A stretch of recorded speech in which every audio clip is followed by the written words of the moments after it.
This is it then.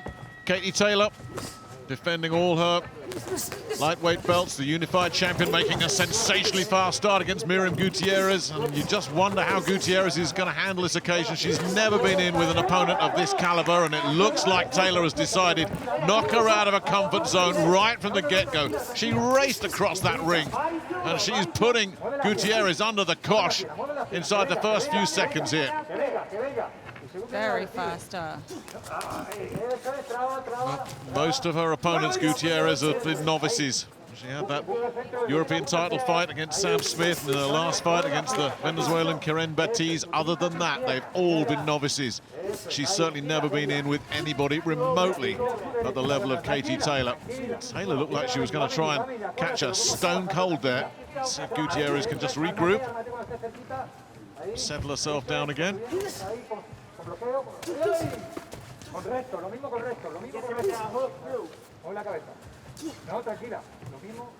I think it is one of the questions that you have to ask about Gutierrez as well, isn't it? This is such a big stage. She's never boxed on anything like this.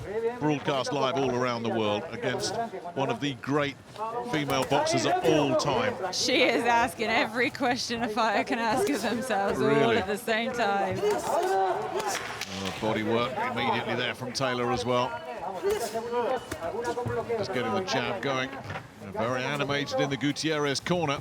She is looking like she's settled down now. That explosive start. You just feared for Miriam Gutierrez that she was going to get blown out of there before she'd even got started.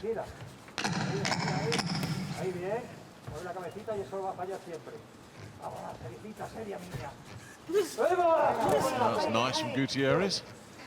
Backing out of trouble, and she'll be very happy just to get that first round under her belt, because the way Katie Taylor came out, I thought we might be getting an early train here. Very, very early stoppage, I thought. But again, I think it was just a shock and put her in her place straight away. I think she's done that, and now she's found her feet. She's settling a little bit. We're going to see a bit of a different round this time. Yeah, I'm pleased for her that she didn't just fold up here. There's nothing worse than just having your big chance and it's gone in the first 30 seconds.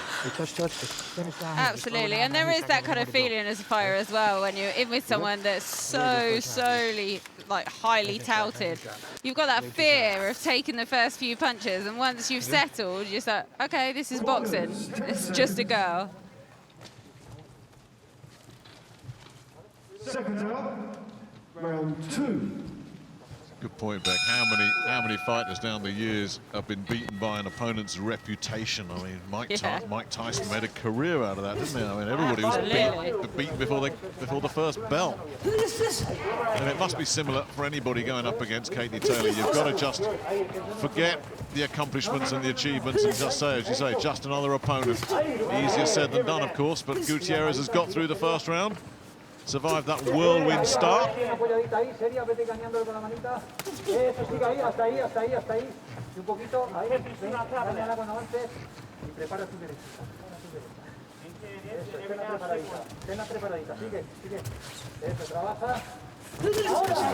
that lead hand out there. Gutierrez is not doing anything with it, and not for the first time. Taylor's sinking the good stuffs into the midsection. She's very flat-footed as well, isn't she? Well, she may be flat-footed, but she got a bit of power into that left to the body there, Gutierrez. You're right, that's the footwork is gulf of difference between the two of them. Taylor, of course, her footwork is, well, like everything else, just so good. High class. Yeah.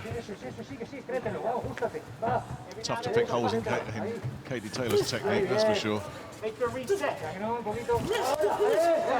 she just pounced there. Just a momentary switch off there from Gutierrez, and Taylor was on her, and again leading to the body. Such fast hands.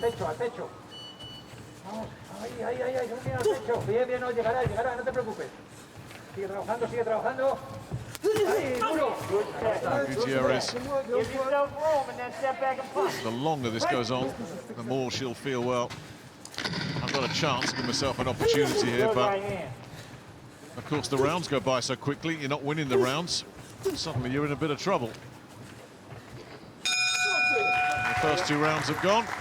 The underdog is still standing, but there's no way you can say she's won either of those 2 rounds. But she's still here. Just wonder what the game plan is when you're going up against the likes of a Katie Taylor. I mean, what do you prepare for as a coach? All right, okay, here's the weaknesses we're going to attack and exploit. There are none. Exactly. I think when you've got a complete fighter like that in front of you, you've just got to go with what you do really well and stick to that game plan. Yeah. I wish I spoke Spanish right now. I don't think there's any language that is going to help Miriam Gutierrez against Katie Taylor. I really don't. But Corners, 10 seconds. the longer she can stay there, the longer she'll feel, well, maybe I can land 1 shot. Seconds out. Round 3. Hasn't landed much through the first 2 rounds.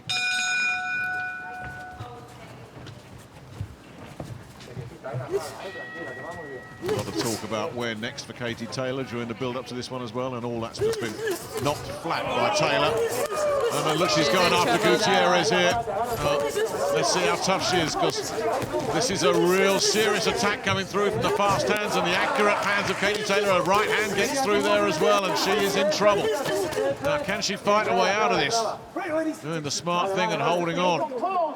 Hang on for all you're worth there. Get the head clear. Taylor stung her and hurt her. And now she knows that there's a weakness that she can go and exploit. Gutierrez trying to just ride this storm out here. As I said earlier, got a terrific attitude, very positive person. Yeah, and she's going to need all that positivity and self-belief to have a chance here against Taylor. But here she is trying to fire back, but it's those fast hands, the speed that Taylor operates at. Giving it a go. Leaves herself open when she does. Saw that in that European title fight with Sam Smith.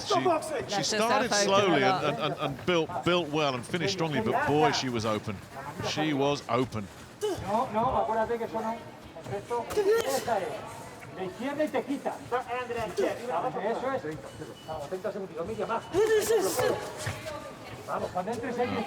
Taylor's decided, right, okay, I'll let you lead and then I'll come and counter you. Good to see her on the front foot. She was certainly stung at the start of this round. She's at least finishing with a little bit of confidence. There was a grin on her face there at the end of that round, wasn't there? Well, you can't hurt me. Well, the first crisis, and she's weathered it. She'd come through that storm, yeah. That was a big, big left, and Taylor went after her. Big time.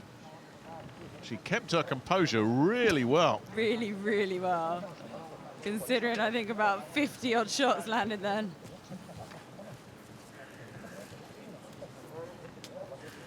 No, that's the big right hand that followed up, but of all those punches that came swirling in, it was only that right hand and the previous left that opened her up. Did very well just to keep her cool there. Right in the eye of the storm, wasn't she? Seconds out. Round 4. Round 4 then.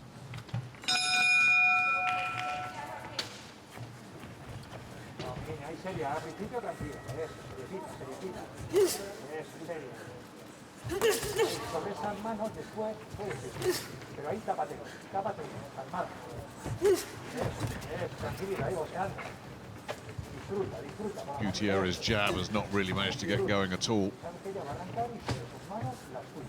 The mobility and the movement of Taylor, and then just sending these raiding parties with those fast fists of hers. There she goes again. And it will discourage Gutierrez from making the first move the way she does get caught like this. Absolutely.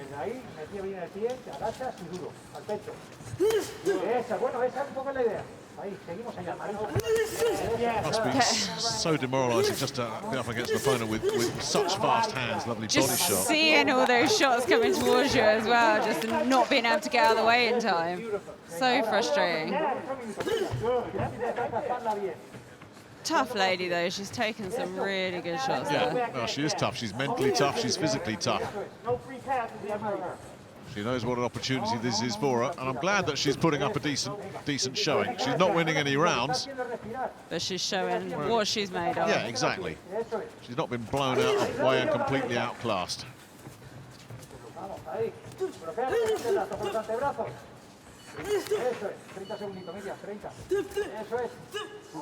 Yeah, it's very wild and erratic. Yeah, again, it's Taylor's movement. Just can't land, can she? Just cannot land.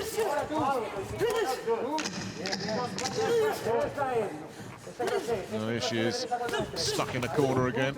Last few seconds of the round and then gets out.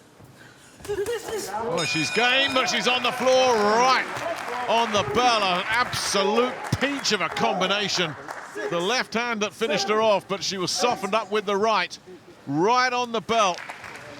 Well, this has been such a gutsy effort from her, but now she's been on the floor as well, and she didn't see, you talk about not seeing the second one, she didn't see the first one either. It's the shot she don't see coming. Good. She's got that recovery time now in the corner though. Well, that's going to keep her in this fight. Is she going to recover enough? I mean, that was a vicious combination. Right on the bell. Oh, look at it, as you say. Just don't see him coming. I mean, that second one was delivered before the first one had even been drawn back. Oh, my goodness me. The timing on that. Perfect. Seconds out, round 5. Round 5. Let's see how Miriam Gutierrez has recovered.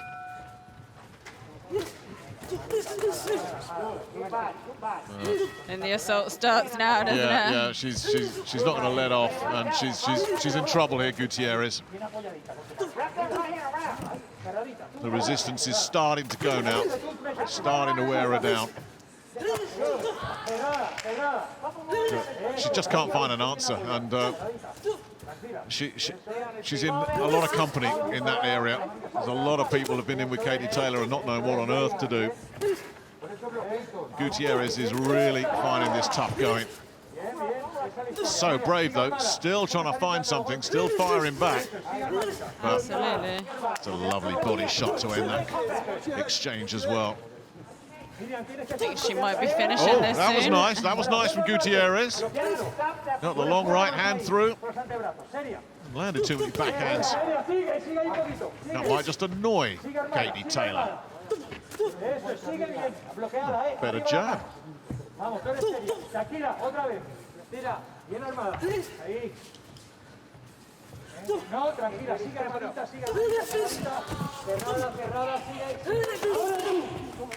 Yeah, that was low. Word from John Latham.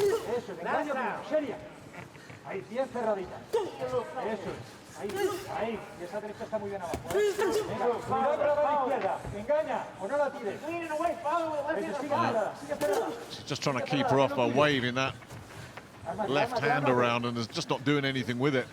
But yeah, again, terrific movement, real class, quality stuff this from Taylor. Oh, another jolting left hand right on the bell again though. Oh, she's tough, Gutierrez. She's game. I really thought Katie was going to have her out of there then, but she just didn't do quite enough in time for the bell. Up until the last 10 seconds there, she was having a relatively decent round. At least she survived the knockdown. There was a jolting left hand just the last 10 seconds there, but there wasn't enough, as you say, time for Taylor to capitalise on that. But another look at that knockdown. I mean, the blistering speed and accuracy of this combination. Oh, yeah. I mean, you almost have to slow that down to appreciate it. Absolutely. She's just got ridiculous hand speed. Oh, I think the corner just said get her out of there this round as well. Corners, 20 seconds. Well, that might be easier said than done. Miriam Gutierrez might have her limitations, but she's got heart. Seconds out. Round 6. A lot of it. But she's been on the floor, she's been hurt. Got back up. Got back up, exactly. As you say, they sent her out there. Katie Taylor's corner said, just get it done, wrap it up. I would say maybe they've got a restaurant table reserved, but we're in lockdown. There's no such thing as a restaurant reservation anymore, is there?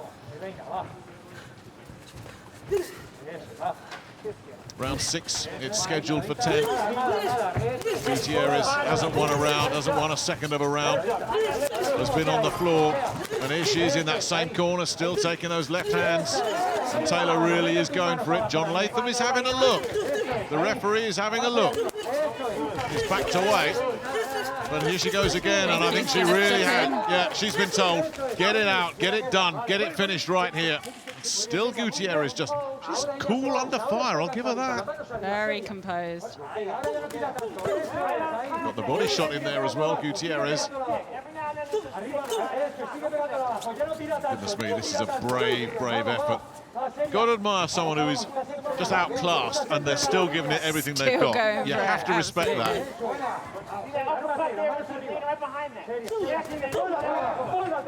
I tell you, she does want to get her out of there. She's got less than 40 seconds to do it.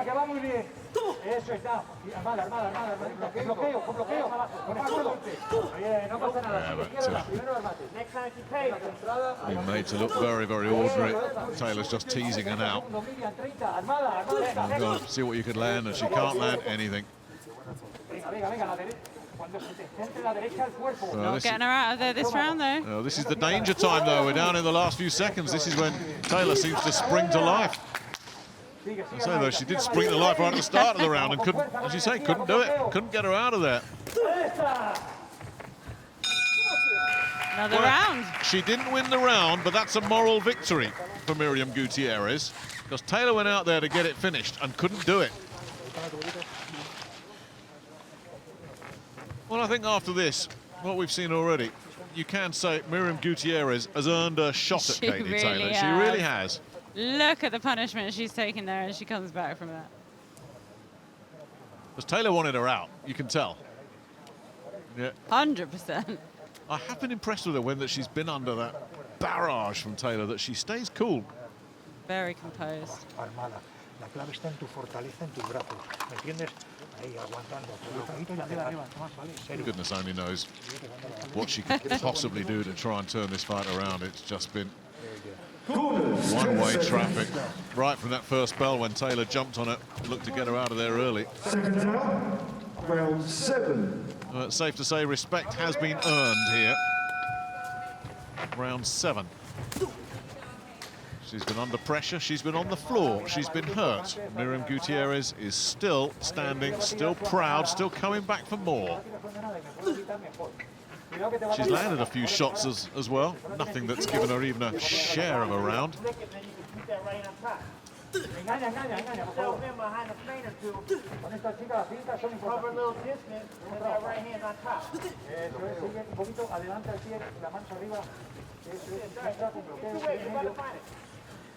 Taylor taking her time here in this 7th round.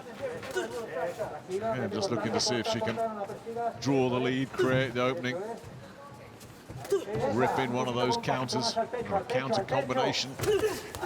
Oh, she looked for it there. That backhand. No, it's like enough. Okay, I've let you warm up. Now I'm going to come and get you. You kind of get mesmerised watching it, don't you? You do. You do. Which is it's all right for you. It's not so all right if you're Miriam Gutierrez. Probably said, oh, she's really. You must be thinking, oh, she's really good, this Katie Taylor. That's not going to help her. And there she goes, firing back again. But just can't land. It's just so frustrating, so hard for her. Just does not have the skill set.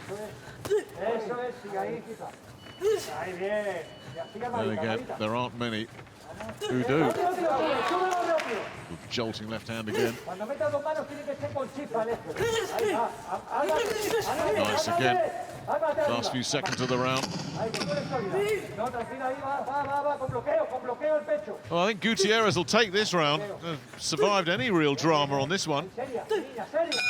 Absolutely, and I'm shocked again that she hasn't managed to get her out of there. I really thought she would by now. Well, she never looked like getting her out there in that round. That was a nothing round, really. 3 rounds now since decided to go for it, and still not out of there. The singles now are doubles and triples. So try to go right and come back too fast, okay? 2s and 3s. Armadita, armadita. Y por favor, cuando metas 2 golpes, apúrate. Well, whatever happens now, she comes out of here with her head held high. Miriam Gutierrez. Yeah, she's earned her stripes, hasn't she? Certainly has. Just touch, get close and start ripping, okay? Another shot. Good. Nice and good. But let's be honest, it's a sparring session for Katie Taylor. It does seem that way, doesn't it? She's hardly hurt. Yeah. Seconds out. Any woman that gets in the ring without plaiting their hair knows there's something special as far as I'm concerned. No fear at all. And when I say it's like a sparring session, that is no disrespect to Miriam Gutierrez, who, as we both just said, she's earned the right. She's proved that she belongs, that she's deserved her shot here. Gutierrez. You looked at her on film, you looked at her record, and you thought this is a huge, huge step up for her. And it's not one that she's going to be able to bridge, hanging on there as she took that uppercut.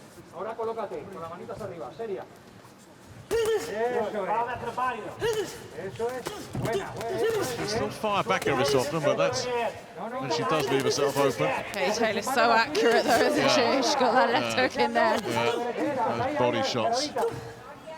Absolutely superb. Here she Very goes. nice backhand. Jolting straight hand, and look at that. Gutierrez waves her in and says, "Come on, bring it." She likes the fight leg. Yeah. Well, there's no quitting her, that's for sure. We knew that already. Like a really sweet, straight backhand there. I just said, "Come on, bring it." Right, ladies, fight. No punches. Take a step, take a step, take a step,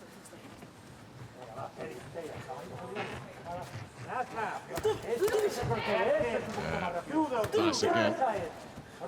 Taylor. Oh,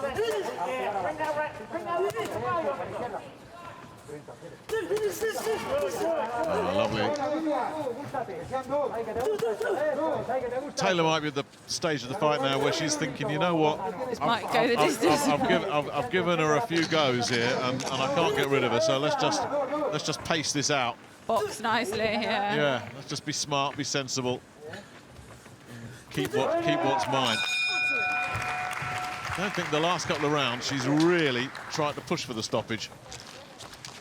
No, I think 3-4 rounds ago she was really, really going for it, and she continued that, and now it's box clever. Yeah. And for that, you have to give this woman enormous credit. 100%. I do like a tough girl and a hearty fighter. Oh, you gotta love them. You gotta love them. When you're outgunned and you're overmatched and you're out of your league and yet you're still taking it and trying to land your own shots, you have to respect that. Very much Boy, so. she's been on the receiving end. I love that bit where she says, "Yeah, come on, bring it. Come on, bring it." Just likes the fight. Who do you think you are, Katie Taylor? 10 seconds. Seconds out. Round 9. Round 9 then. Just one more after this.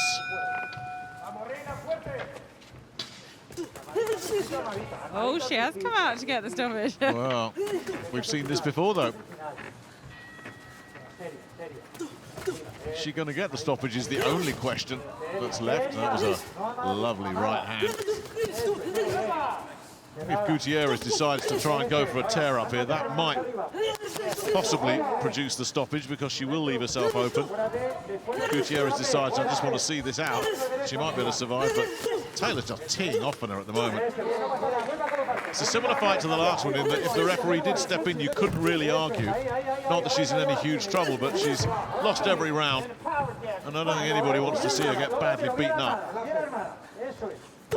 but she's never been... Very similar to the Harper fight, actually, isn't it? But the difference is Harper hurt Tanders before the stoppage. Taylor does not seem to have hurt Miriam Gutierrez, who takes a shot. My goodness me. Even on the knockdown, she recovered. I mean, the eyes looked clear when she got up. We're inside the final minute of this 9th round. Very composed lady. Yeah. It's a nice body shot as well. That's probably the best punch of the fight from Miriam Gutierrez, that left hook to the midsection. Little touch downstairs again. Look at this, on the front foot in the last 30 seconds of this 9th round. No. And then Taylor says, oh, I'm not having that.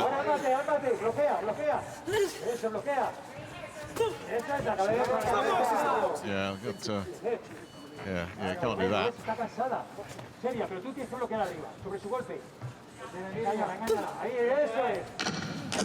Even got the jab going.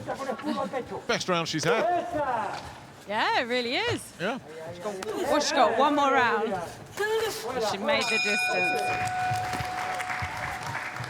Well, the interesting thing was for me when I saw a European title fight against Sam Smith, she didn't start very well, but finished strong. She's one of those that's Picks up as she goes. good legs, you know, and yeah, once the engine's warm, she'll keep on rolling. I mean, she walked back to her corner full of energy there. Yeah, I think she's done herself proud. Yeah, she didn't drag herself back there like, oh, I just got another 2 minutes to survive. She's got plenty left in the tank. I mean, she's not winning this fight. That was her best round. I'm not sure she won it. I don't think she did. But no, I don't think she's won any round, but she showed herself some she's real full of running. heart and class. Yeah.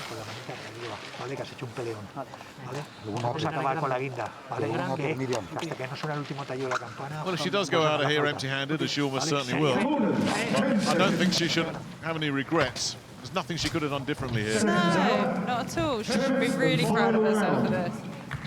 Last round then.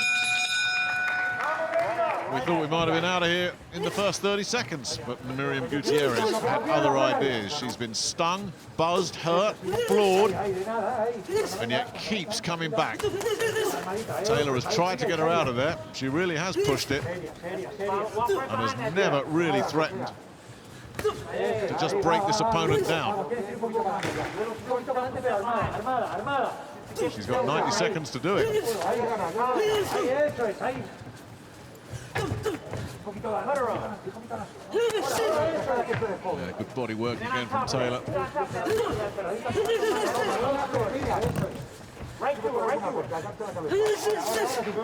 Good work again. It's that hand speed, though. Yeah. All her answers, she's just not quite got the hand speed to answer back in time. No, she just hasn't, has she? So we get down to the last minute. How would you grade out Katie Taylor's performance tonight in comparison with some of her recent performances? I think she's definitely performed a lot better than she has. Well, her last two are Persoons, weren't they? Yeah. I thought the rematch was a lot better. Yeah. But I still think this performance has been better than that. So you wouldn't be critical of her failing to get this opponent out of there? No, ideally, she should have done, really. I think she hasn't stopped anyone in over 4 fights now, has she? Yeah, that's right. Yeah. So it would have been nice for her to get the stoppage, but again, she's not fighting nobodies, is she? She hasn't got anybody on her resume that's easily beatable. And at this world level, you can't knock anything. No. Last few seconds then. And Miriam Gutierrez can tell the grandkids, I went the distance with one of the greatest female fighters of all time. And that is no mean accomplishment in itself. Absolutely, she should be a very proud woman right now.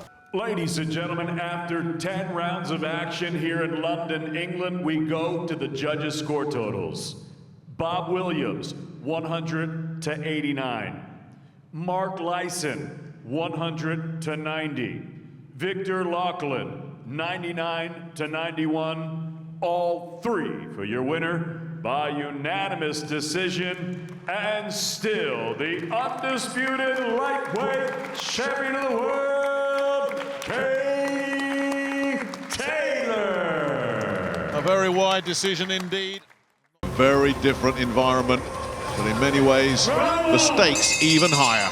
Katie Taylor putting all those lightweight belts on the line against Natasha Jonas, the Liverpool southpaw, who comes in as a very live underdog in this one. If it's a battle of skills, well, it obviously favours Taylor, of course. But if she can drag her opponent into a bit of a street fight, Natasha Jonas, and her extra power could be a big difference maker. And is Joe Gallagher, her coach, right in saying that Katie Taylor might just have peaked after those two Persoon performances? There's not many would agree with that, but she has to peak at some point. Is that going to happen tonight? Those fights will certainly take it out of somebody like Katie Taylor, who's known for being fit all the time, training all the time, working all the time. And there may be a day when she ages, but at the moment she certainly showed no signs of decline in her ability, which is obviously phenomenal. Exceptional champion and exceptional role model. But you know, this is a big fight tonight for both fighters. It's a massive opportunity for Natasha Jonas, and it's a good chance for Katie Taylor to cement her position as the #1 female in the world. Good. Well, it's early going, of course, but Jonas struggling with the distance at the moment. Taylor just raiding in and out. I think Taylor's struggling a little bit as well to find the distance with a jab, as is always the case with the southpaw. When you're against the southpaw, it's quite difficult to land the jab. But then Katie Taylor, what she does great is what she's just done then, coming in base, claiming, getting back out. So coming in base, back out, back in base again. The single shots won't do it for Katie Taylor, but the combinations will. If anybody hasn't seen Katie Taylor, I mean, yeah, she's got all the skills, but she can get rough and ready as well if she has to mix it up. She's capable of doing that. She's got that in her arsenal as well. It's a steady start in this one.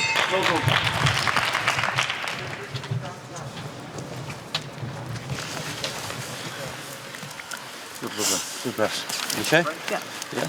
Watch her, like with Butler. She isn't pushing you back on them feet.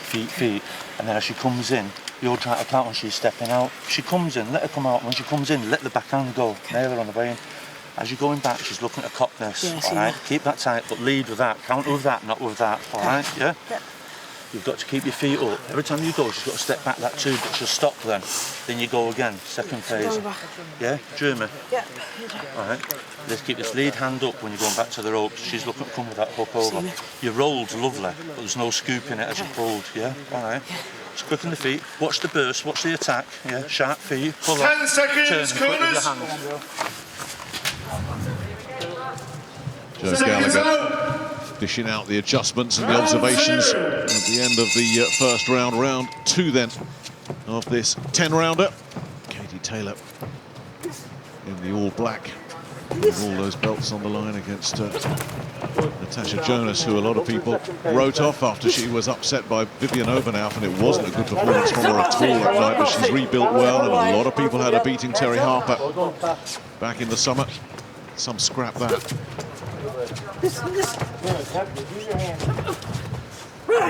Just get the sense here in the early going, Paul. I don't know if you'd agree with this, but Taylor is dictating the terms of this one. Yeah, Natasha Jonas is trying to land the counter on the back foot as she's just done there. Taylor is obviously the aggressor coming forward, and Jonas trying to land the counters, and it's a risky tactic against someone like Katie Taylor, because the work rate alone will catch the judges' eyes and steal these 2-minute rounds, which are very, very difficult to score. Timing every time, lovely. Good. Jonas has just got to be careful she doesn't wait too long. That's a nice jab from Jonas. Not waiting too long for Katie Taylor to overcommit. There you go, good, lovely. Taking her off, lovely. Nice job from Jonas, making Taylor miss. You're wrestling. Get back, That's Taylor looking to try and work inside Marcus McDonald, letting him work as well. There's a little telling off there, Jonas. Heads clashed together, really came together. Time out. Yeah, Taylor just leading in there. Remember what I said in the dressing room? You don't want the sport to do it. You're not that. There's nothing wrong with you. Words of sympathy from Marcus McDonald. Get on with it, there's nothing wrong with you. But there was definitely a clash Taylor has certainly settled the better of the two here, no question about that. Feet up. Good. Composure.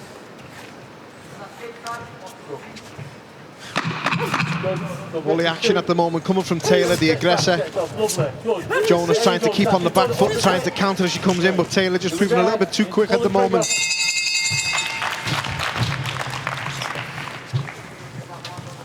See a bit of a swelling where the heads came together there. Looking at the left until we hear something, we're letting our hands go. It's a fucking fight, okay? It's a fight. You ducked away there nice, you hit it with an uppercut. That's got to be every single time. Every time you guys are going to keep getting tangled up like that. Sit your butt down and work, okay? Uppercuts, touch the body, and keep going until he's saying something, okay? We got to take advantage of those little spots until we start getting closer, okay? But again, if you're having trouble breaching that distance, put the chin down, just pump it. Get yourself close. If she's sliding, shoot it here, okay? Come around with it. Just want to get there, because your hands are going to take over when you're close. You got to get there and use it, though, okay? You got to edge your way in, okay? If it's not that, just do the thing. Slip and slide in, let your hands go, okay? 10 seconds, corners. Seconds out. Round 3. Round 3 then. Katie Taylor in this rematch that's been 9 years in the making. There you go, rub them. Against Natasha Jonas. Good. Joe Gallagher seems happy with the way Jonas has started this. I'm not sure she's landing enough to claim anything in these first 2 rounds though, Paul, but yeah, that's better. Made a miss. Yeah, that's one. There's not been too much landed. I think the aggressor and the rough stuff is coming from Katie Taylor. Tasha, as we've mentioned, is trying to counter and trying to wait for Katie Taylor to overcommit. But in fairness, I think there's been good advice from both corners that we've heard in the rounds. Good game plans from both fighters and both teams. And it's got to be for Natasha Jonas. Let the hands go. And she's starting to do here because it's all action swarming stuff here from Taylor.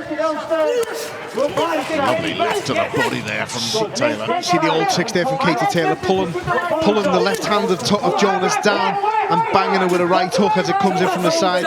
Just the old tactics, pulling the guard down first and then swinging a right hook around the side.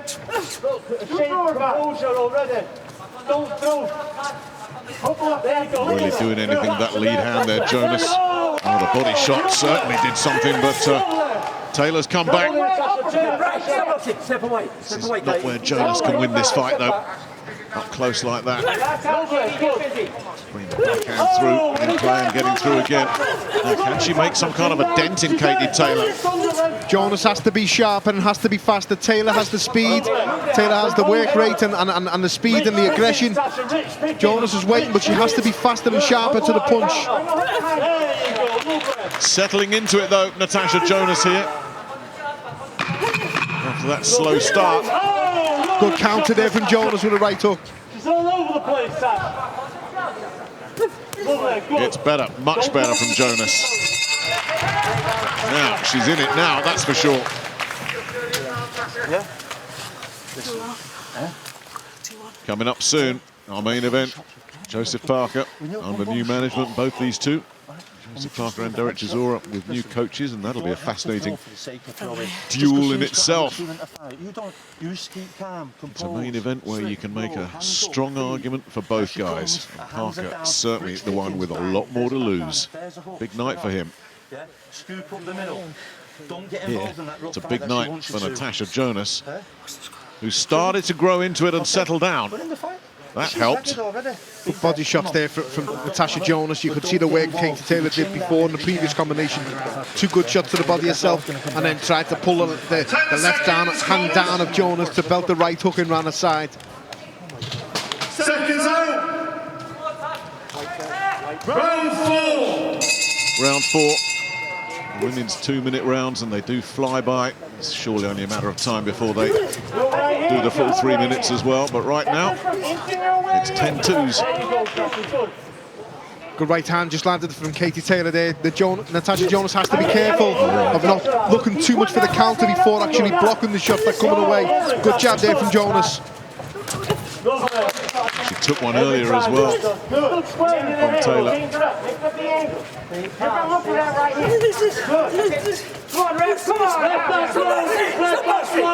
Natasha, you're doing all the time. You're holding it. Don't hold it. Keep using the free hand. Everything you can find. Telling off again for Again, left hand holding. up, left hand up, negate the right, and then find that right hand in the middle. There you go, good. Jonas again a little bit tentative here in this fourth round and allowing Taylor just to set the tempo here. Steady pressure, nice and tight, nothing there. Looking for the big shot, isn't she? Lovely. Good. Reaching for a bit there as Taylor was just out of range. Taylor just landed a good counter there, right hook, left hook, good jab from Jonas. Yeah, that was nice. Really nice and sharp. Balance is all over the place, Tasha. Ebbing and flowing the fight. One fighter has a success and then the next one has a success. Last half. Come on, Katie, pick it up. There you go. It's nice, made a miss again there. No.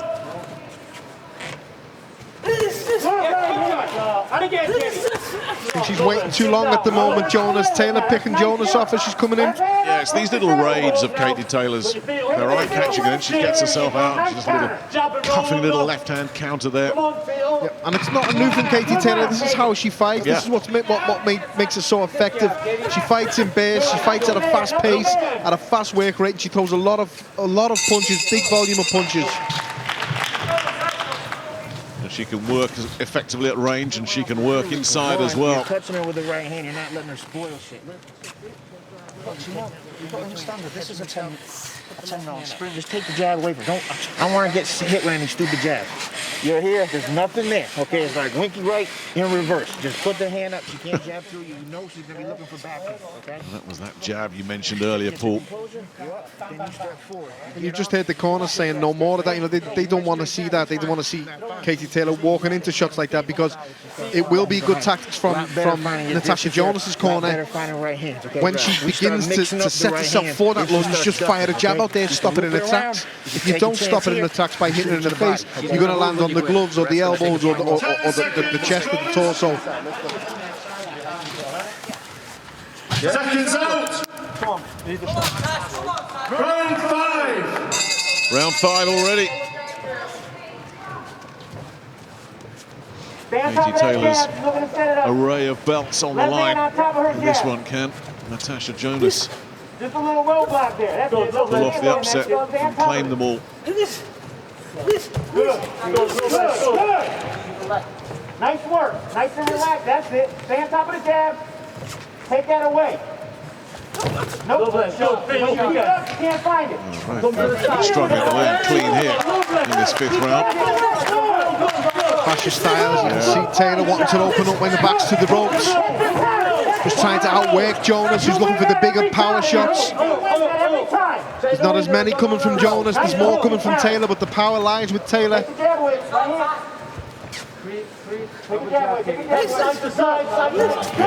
Struggling with the distance, and then that was struggling with that lovely 2-punch combination downstairs, and just busier, more accurate. Even though she's missing, she's throwing so many, she's landing more than Jonas. Jonas sort of plodding forward a bit in this 5th round, and not really operating very effectively either. Just not enough coming from Jonas at the moment. I obviously got the names wrong there. The power lies with Jonas, with Natasha Jonas, but she can't rely on that power. She's got to work harder. She's got to put more punches out there. Not try and rely on the big shots. You have to make Katie Taylor work. Doing some damage with that right hand up close there, Taylor, and it's been a really good round for the defending champion here. There's not enough work at the moment from Natasha Jonas. She's letting Taylor steal these rounds and outwork her in these rounds.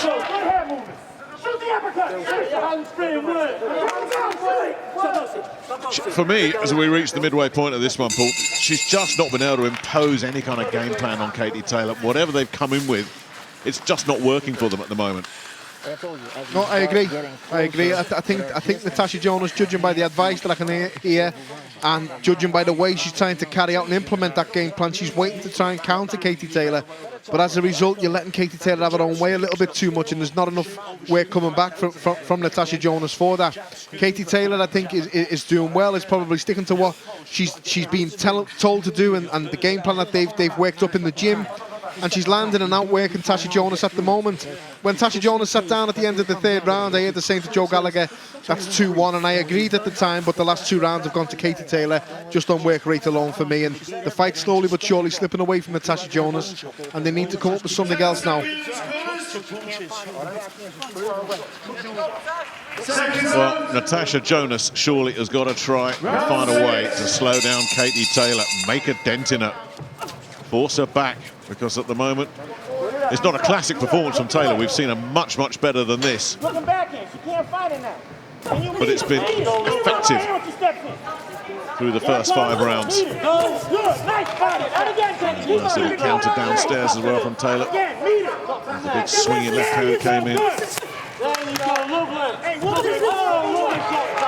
That's better from Jonas. These are good exchanges, but again, we're seeing Katie Taylor now waiting for Jonas to come in. You know, she's waiting and not necessarily lunging in and rushing in herself, which shows there's no real need at the moment for the urgency. Inch behind that, little head moving inches. That's it, face it, Good stuff from Jonas. Katie Taylor again just falling short a little bit. She lands there though. Yeah, I was going to say, made a miss. Caught herself, it's a good shot from Jonas. She doesn't want to be getting involved in any of that with the Jonas power in that backhand. That can be a leveler. Back comes Taylor. Yeah, and this is where she's so gritty. She's just not a little finesse flair type. She will mix it up if she needs to. A little jolting right hand. Jonas will land, but she's got to not get carried away. You get carried away and you walk into 3 or 4 shots from Katie Taylor because of the sheer speed and the punch volume she has.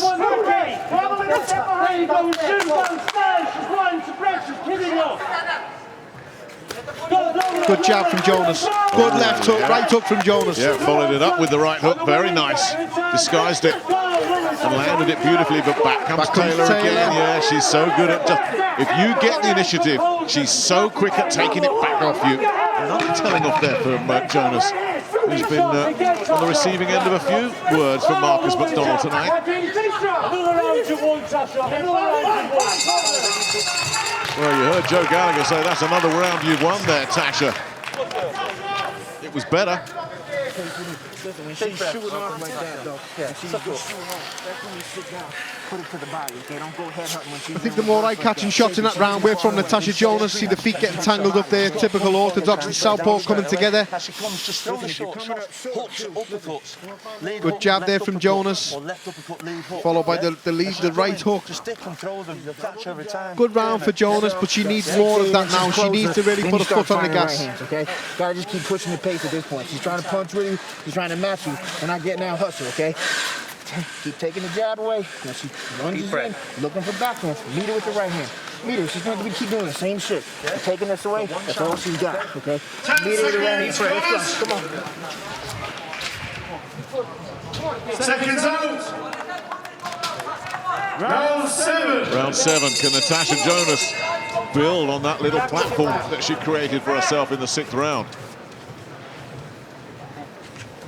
Hand up, Katie. I think she has to, for me, Nick. She's got to keep coming forward. That was a good shot by Jonas.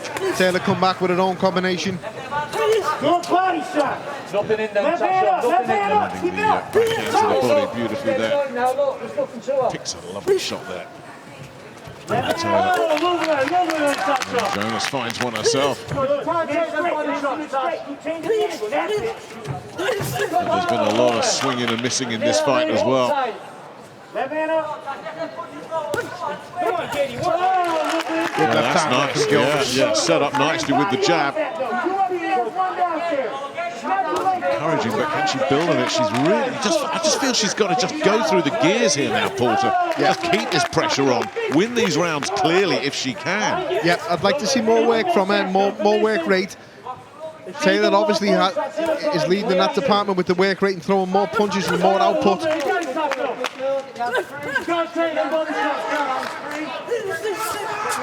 This is where you don't want Katie Taylor to be working off like this. This is where she needs to be. Taylor in front of Jonas, letting go with fast combination punching. Certainly digging into body shots here, Jonas, and then switching it upstairs as well. And is she making a little bit of an inroad here on Katie Taylor? It's good stuff from Natasha Jonas. It is, it really is. tell you, she's really sat down on these punches in this 7th round here. Jonas still working the body as well. Got a lovely left hand downstairs. Got to now keep her shape, Jonas. Not throw this round away now. Keep her shape, keep tight, keep fighting away. There's Joe Gallagher in the referee's doghouse. Yeah, lovely. Again, though, from Jonas. Good round again. Tell you, she landed some really nice body shots there. Big breaths. Big breaths. Come on, you're on the track. Suck it up. Yeah. See, you heard Tasha say then in the corner, 5-3. So here we have now. I think they're scoring as I'm certainly seeing it. I've got it the same way, I think. And 1, 2, 3, 4. 1, 2, 3. It's one of them fights at the moment where it's 2-minute rounds. They're putting everything into these rounds. It's so difficult to score a 2-minute round. You can hear the advice from both corners. Both fighters and both teams will think that they're in with a shout in this fight. And for me, these last 3 rounds are seriously important now. Well, I think it's good that Natasha Jonas thinks she's behind, because she has to really pour it on. Because I think we would all see it this way, but she's in it. I think when she said 5-3, she thought she'd done 8 rounds already. It's only the 8th round now. Taylor missing.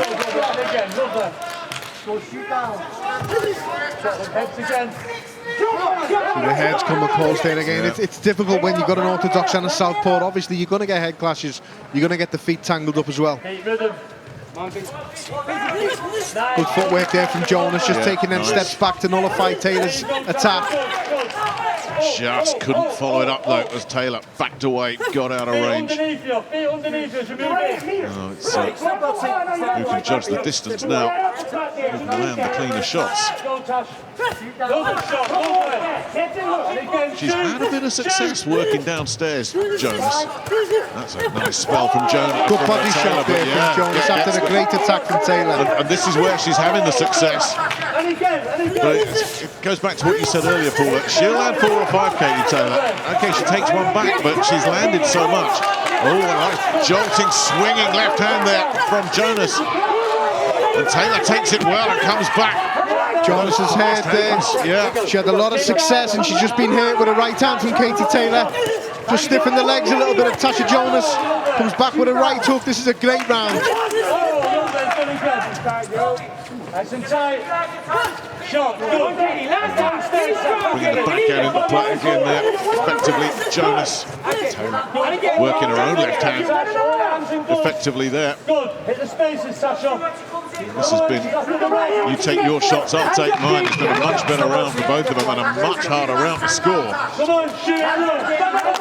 So hard with the 2-minute rounds. One can have a first good minute of the round. One can finish the last minute strong. So difficult to score that round. That really was a tough one, because they both had their moments. And here are some of those moments. You thought, Paul, that she got stunned, at least momentarily there, Natasha Jonas. I think it was a big right hand from Katie Taylor. Just seemed to see the legs stiffen up a little bit from Natasha Jonas when she stepped out, but it was a great round to watch. Really good round. Both fighters landing big shots, both fighters taking shots, being caught. We say a similar pattern to most rounds. Good shot there from Jonas. The power shots tended to lie with Jonas, and the work rate and the volume, that's a good uppercut there from Natasha Jonas, was from Katie Taylor, the volume and the work rate. You're going after a finger. Close the distance with your feet now. Bring that hook over. 10 seconds, corners. Lead hook, have her. Hit that part. Seconds out. Round 9. Well, it was a slow burner, wasn't it? But it's caught fire now, that's for sure. Round 9. I think both fighters, the corners are telling them both, you need these last 2 rounds. I agree. I think this is so close at the moment. Head's just coming close there again. Yeah. She has worked herself back into this so well. Jonas, can she carry this momentum on? Or will Taylor find another gear here? Because it is up for grabs. And Jonas doing a nice job of making Taylor miss. Again. Good. There you go, good. Shoot down. Left hand up. Tiring, Katie. Good body shot. Left hand up. Stay on top. A little bit of blood coming from the nose of Jonas. Come on, Katie. Step it up, Katie. Well, they're both taking a breather here, aren't they? The last 3 or 4 rounds have really been at a frantic pace. Shoot down, hook over. On top of that. There you go, good. Getting caught by a couple of right hands, then comes back with a right hand of her own. Good work from Taylor there, made Jonas miss and then come back with a 3-punch combination to counter. Back comes Jonas now.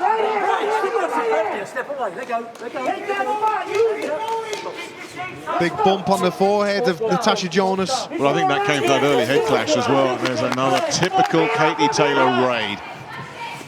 The best way of describing it, Nick, it's a raid, it's an ambush, it's a quick, fast attack, and then she gets too close so you can't let your own shots go. Very, very clever, and that's down to the experience that she has, both amateur and professional. And it does send the message to the judges, I got this, I'm in charge, I'm doing what I want in there. Again, Jonas swinging and missing badly. It's actually been a pretty good round this for Katie Taylor. And it was Jonas that needed the big finish, but she's not getting it. Put an exclamation point on.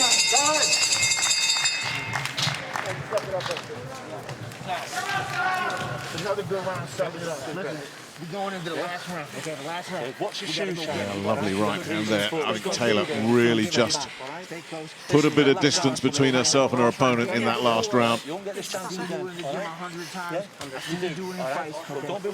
Yeah, Nick, and I think in these inside exchanges, this is where the Persoon experience has counted. We talked about how much is it taken out of her tank, but also you have to remember that she's walked through hotter fires than she's in tonight. And the hand speed on the inside, those rapid fire combinations, that's really been the difference between her and Natasha Jonas when they have been up close. And because she knows how deep she can go, she won't be fazed by even these slightly more difficult spots of action, and she'll feel comfortable that she can put her foot down in this 12th round and close the show, really.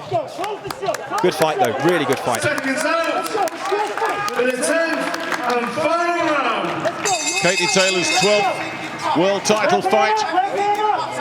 Just under 2 minutes left of it. Is she doing enough to hold on to her belts here against the brave effort of Natasha Jonas, who started slow, came on strong, but just seems to be getting out-hustled here in the latter stages. And Natasha Jonas came in with the high knockout ratio. Yeah, she needs to put Katie Taylor on the floor here, you feel. I think both fighters know that they probably need this last round. Katie Taylor, I think, just to cement the decision of Natasha Jonas to make it an arguable one. A very close fight. Been tough to score some rounds, but exceptional quality from both fighters. Great body shot there from Jonas, and boy, Taylor has taken some body shots today. Oh, goodness me. Really just both of them digging in as we get down to the final minute, and Jonas is putting it all out there, isn't she? Good shot there from Jonas. Again from Jonas, and Taylor jolted again. Well, Natasha Jonas is doing exactly what Joe Gallagher told her to do. Just don't leave anything out. Just put it all on the line. And Taylor is matching her shot for shot. This is great to watch. It really is. Really good action from both fighters. Down to the last 30 seconds. Taylor still looks fresh, still looks strong, still has a lot of running. Again, the body shots come in from Jonas, and again, the flurry upstairs from Taylor, who's certainly thrown more, certainly landed more, and barring something incredible here, has surely done enough to hang on to her titles. Just the sheer speed and punch volume of Katie Taylor in this round has won her this round, and I think it was one of the fights as a result. But what a great fight and a great effort from both fighters. Should be very proud of themselves.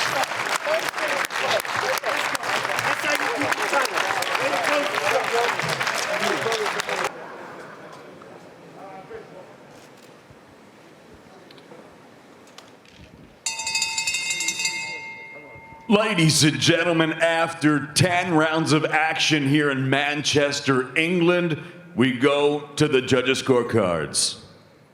Yuri Koptsev, 96-94. Michael Alexander and Andreas Stenberg both scored the bout 96-95.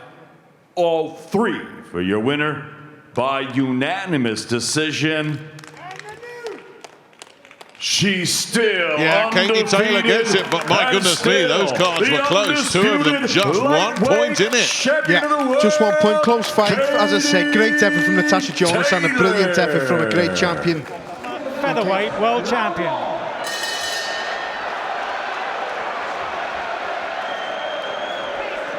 Taylor immediately onto the front foot, looking to dominate right from the opening bell. Flicking out a jab, already landing and already making Hahn look slightly uncomfortable on the end of a fairly light jab.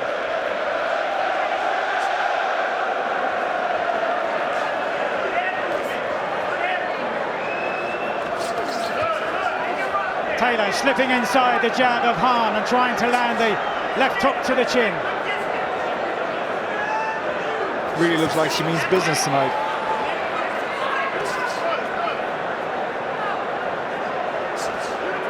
There's a purpose about her, which I haven't seen for a while.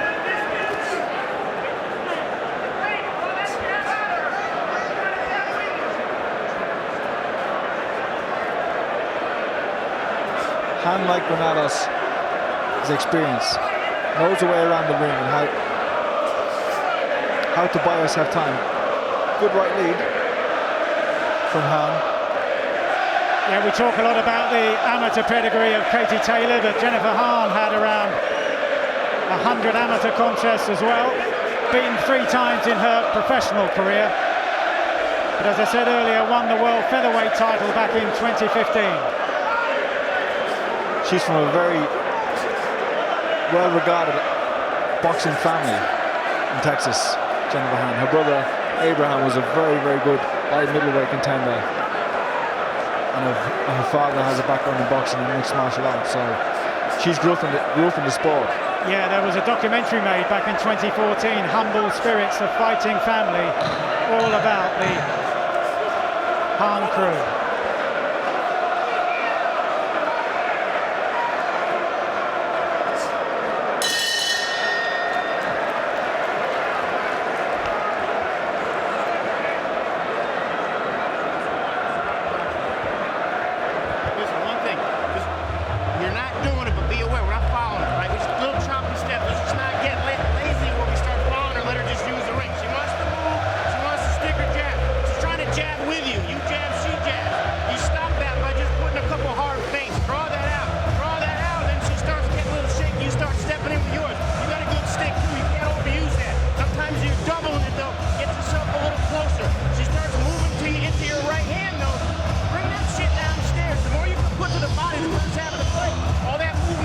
So as we get closer to the main event and Josh Warrington, the atmosphere getting ever more stoked here after the win for Maxie Hughes and for Conor Benn. And now here's Katie Taylor after a solid first round against Jennifer Hahn.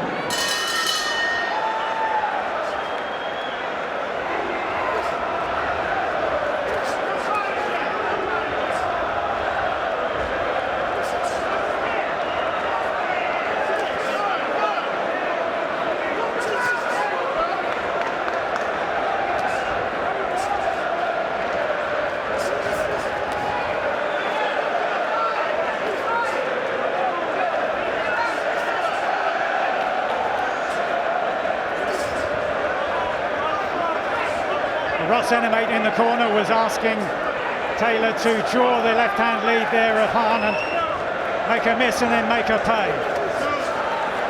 She's done that a couple of times already in this round, Katie Taylor.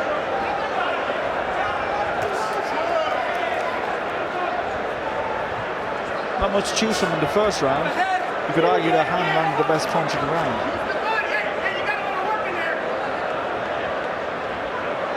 But Katie's landed 2 really good shots. Like I said, off the jab of Hahn already in this round.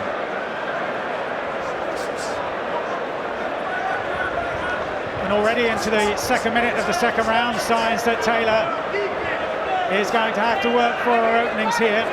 She's not going to be able to just wade in. Tries the right hand over the top, but it was cuffed away by the left hand of Hahn.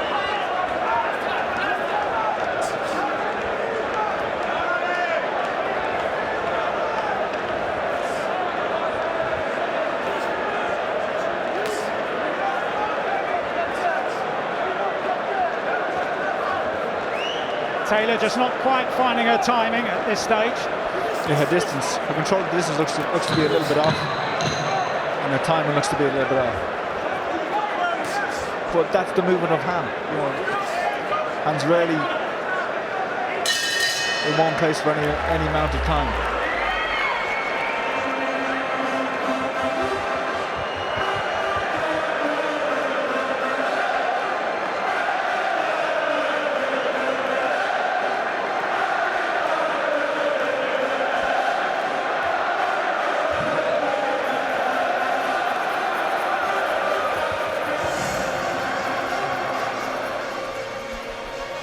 Listen to the atmosphere here at the Headingley Stadium and just imagine what it will be like when this man makes his walk to the ring at the end of this contest here featuring Katie Taylor. And there's an intensity on the face of Josh Warrington that was missing last time around. Can he gain revenge on this, the biggest night of his career now?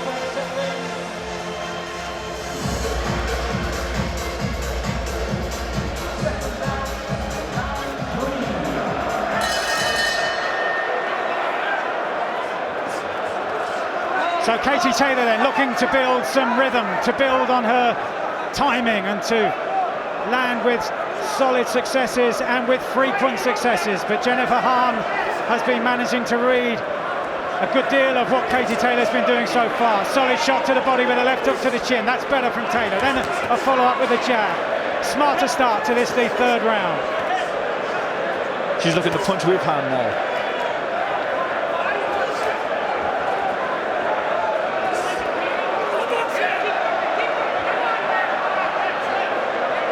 Yeah, looking to hold her feet and punch with Hahn instead of drifting back and invading the hand.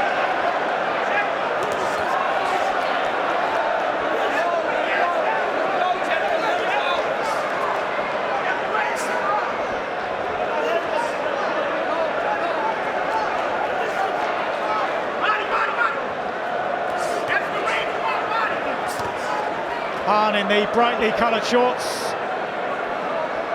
emphasising her heritage with the flags of the United States and of South Korea, and that strong fighting family that Andy was referring to earlier on. Taylor once again on the front foot, lands a solid right hand. That's better. Some smarter shots from Taylor so far in this third round. Yeah, and a lot more urgency, Mike.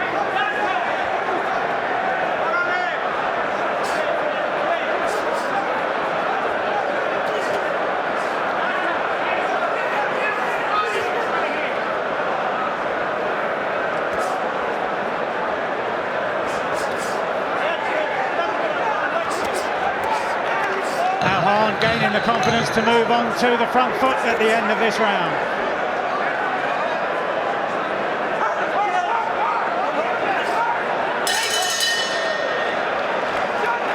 Three rounds gone and Addy has caught up with a woman that Katie Taylor has beaten in the past and might well be facing in the future.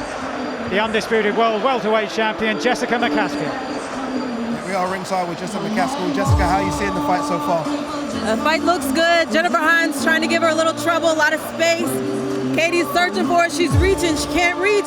She's got to keep winning, so she's got to keep her head on tight. Are you surprised by how tight it is? A lot of people ringside maybe thought this would be an easier fight for Katie Taylor, but Jennifer Hahn's really giving her some good work in there. She's trying to change it up from everything that the other opponents have done. Everybody comes to fight, and Katie likes to fight, so she's trying to do something a little different. Are you here scoping Katie Taylor out, scoping both out? Who knows, right? Right, you never know. Well done. Back to you guys in comps. Thanks, Addy. And this stadium absolutely jumping now at the prospect of Josh Warrington to come, but first of all, Katie Taylor here.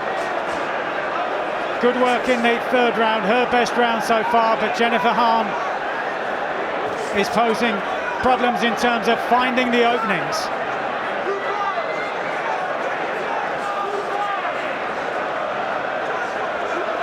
Han landing quite a few good shots of her own in that round. Although she lost it, she did land some effective punches.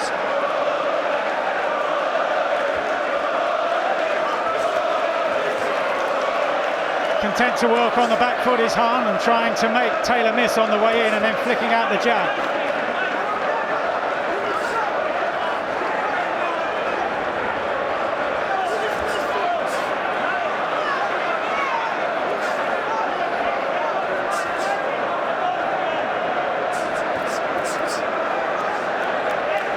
One of the questions posed in the build-up to the contest at the age of 35, at what stage would Katie Taylor start to slip?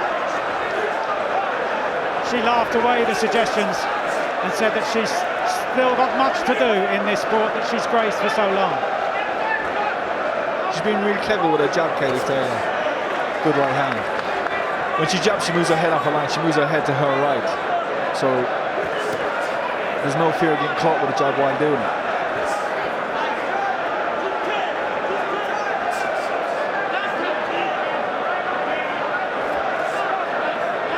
Given Hahn's long background in the featherweight division, although she has had a contest before tonight up at lightweight, she's saying no signs at this stage of being overpowered. And if you look at them physically, she looks like the bigger woman in it.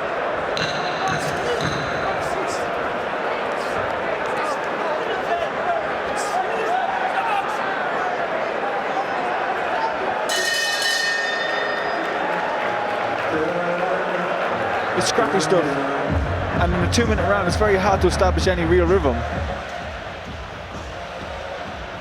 Here's Mauricio Lara, waiting to put the gloves on. The man who created one of the biggest upsets seen in a British ring for years in February of this year, but that was behind closed doors. He will feel the stadium shaking down there in the dressing room. A very, very different atmosphere here tonight.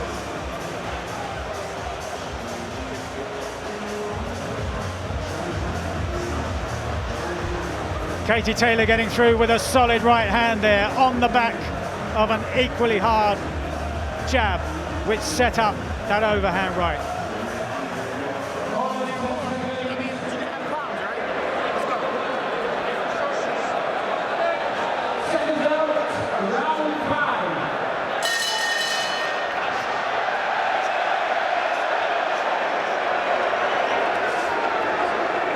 Katie Taylor unbeaten in 18 fights and looking to move on to huge occasions against the likes of Amanda Serrano. Eddie Hearn this week talking about a showdown at Madison Square Garden sometime next year. Even Jessica McCaskill, we've just heard from at ringside, in a rematch against the woman who's gone on to take the undisputed welterweight title. So many options for Katie Taylor, but she's got to get it right here tonight, first of all.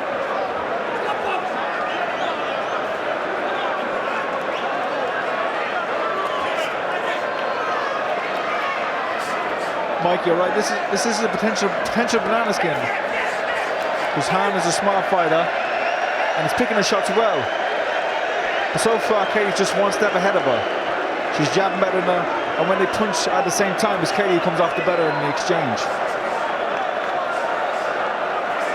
Like I said, she has to be careful there.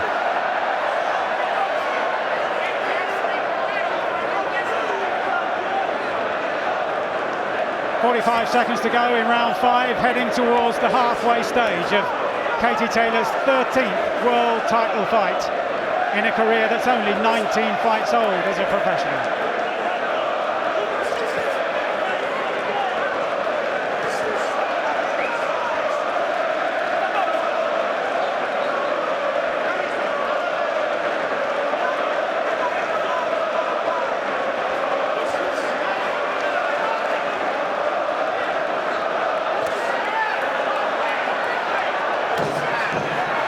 Single shots from Taylor, connecting well, picking them well.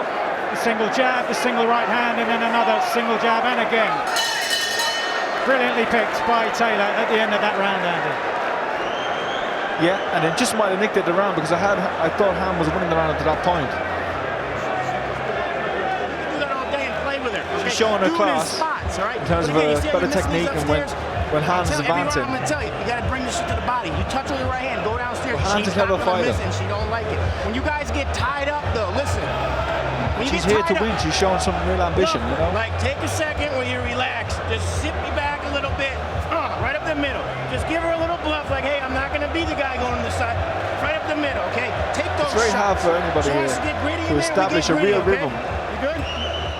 Or really put a dent on their opponent in a 2-minute round. I think it does a disservice to the female boxing, the 2-minute round. Something that might be addressed in the future, but I'm sure Katie would like to have a 3-minute round where she could really stand her authority on her opponent.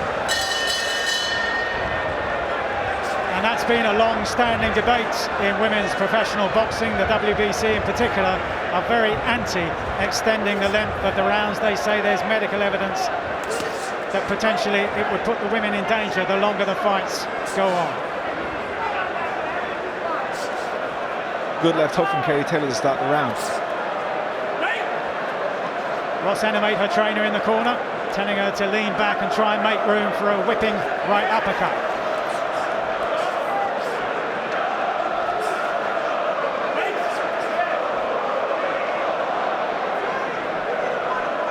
Will Taylor be able to make her fitness and her sharpness tell at this stage of the contest as we move into the second half against a woman who's had only 3 fights in the last 5 years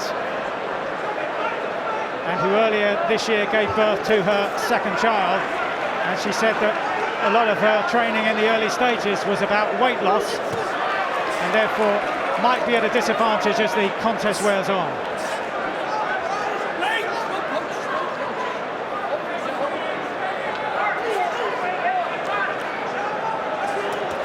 I think Katie Taylor's pace now and her intensity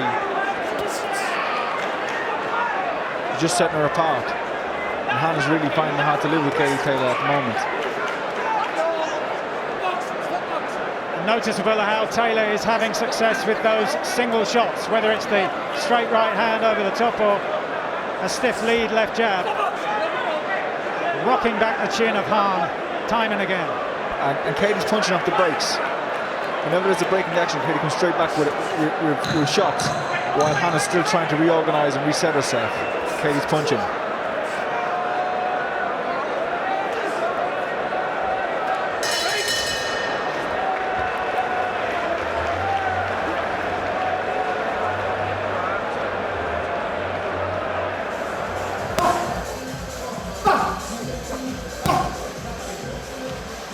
So Josh Warrington completing his preparations for this night that's been labelled repeat or redeem. There's been a different intensity about him, a different look about him in the Fight Hotel this week, at the press conference on Thursday and at the weigh-in yesterday. Raucous applause for him at the weigh-in, and he'll be hoping that that will lift him again tonight to the kind of performance he needs to get his career right back on track.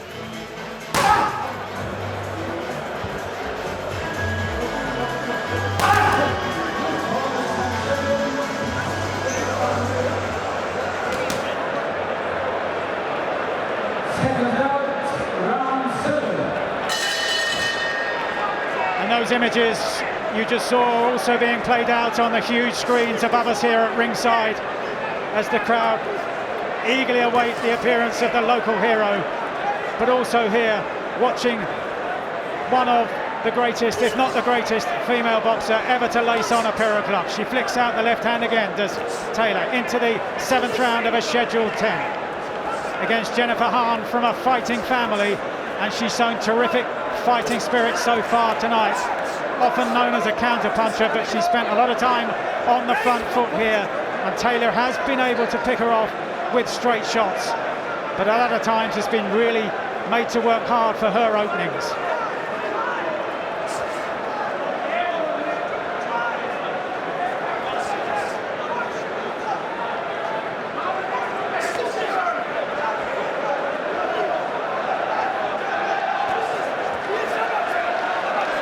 The last sequence of Katie Taylor, when Hahn attacked her, she drifted back.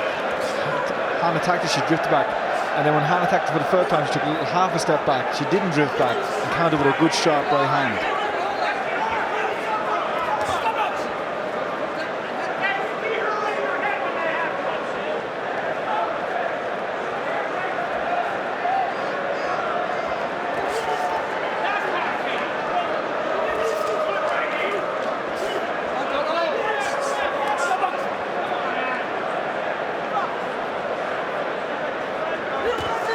At times they're scrappy, but it's the extra quality of Katie Taylor's punches, a better technique, her speed. That's winning these rounds.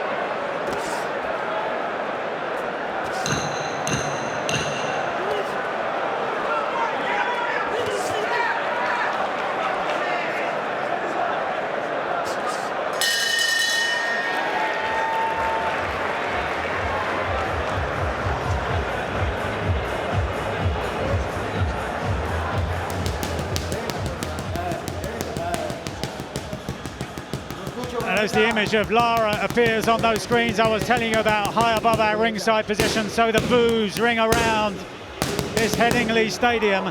And it's an atmosphere tonight that Mauricio Lara is going to find so different. Almost haunting silence at Wembley Arena back in February.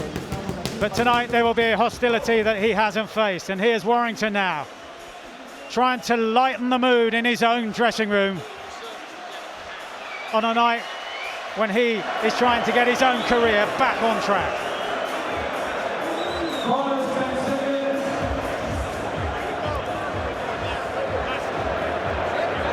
Seconds out, round 8. So potentially 3 rounds to go. Andy, what's your overview at this stage? I think it's probably not been, I think it's been more frustrating for Katie than she'd anticipated or wanted it to be. But you have to credit Han for that. Her experience and her ring craft has kept her in this fight and kept Katie honest. But it's Katie's quality, better technique and speed that's separating the two of them, really. And Taylor She's superior boxer, superior. Taylor has a lovely combination of a right hand, left hook, which has been successful for her throughout her career and was again at the beginning of this round, to just stamp her authority on the round right at the beginning.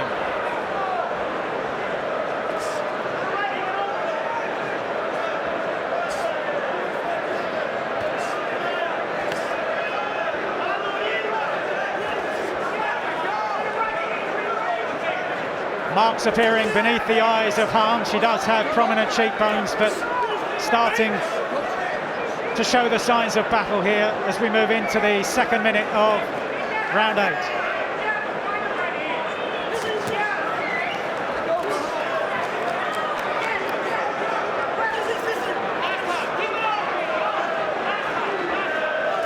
They're imploring Katie to keep going now. Kaylee upping the work rate here now, and Han goes down. She believes that she slipped. She waves at the referee. Noticeably, she looks up at the screen, perhaps looking at the time to see how much there's left in this round. And Taylor has upped the tempo in this round significantly.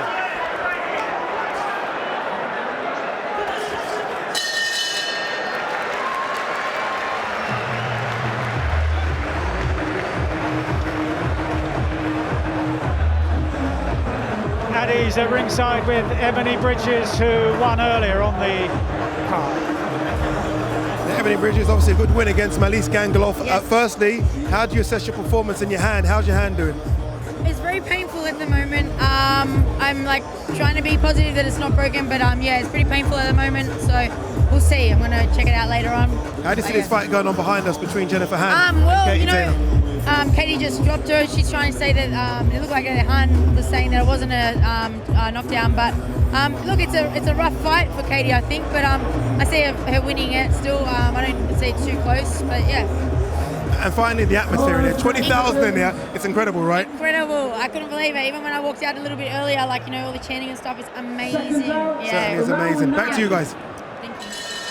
Thanks, Addy. And looking at the replay there, maybe Han had a point, although she was hit hard just before she made her way to the canvas. But a knockdown it was, according to the referee, and we move into the penultimate round, the 9th round of 10.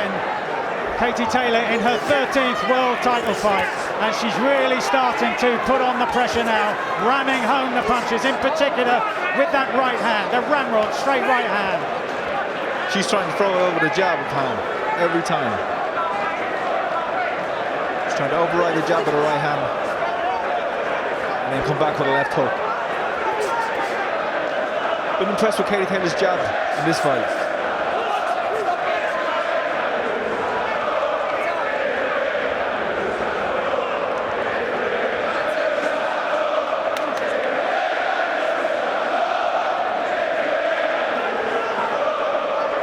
Difficult for the boxers to be listening to and heeding the referee's instructions in this tumultuous atmosphere here at the Headingley Stadium, turning into one of those great British boxing nights, stoked by that remarkable win for Maxie Hughes against Giovanni Straffon earlier on, Conor Benn winning against Adrian Granados, and now Katie Taylor looking to impress against Jennifer Hahn, making Hahn miss with a jab and just falling shy with the attempted counter.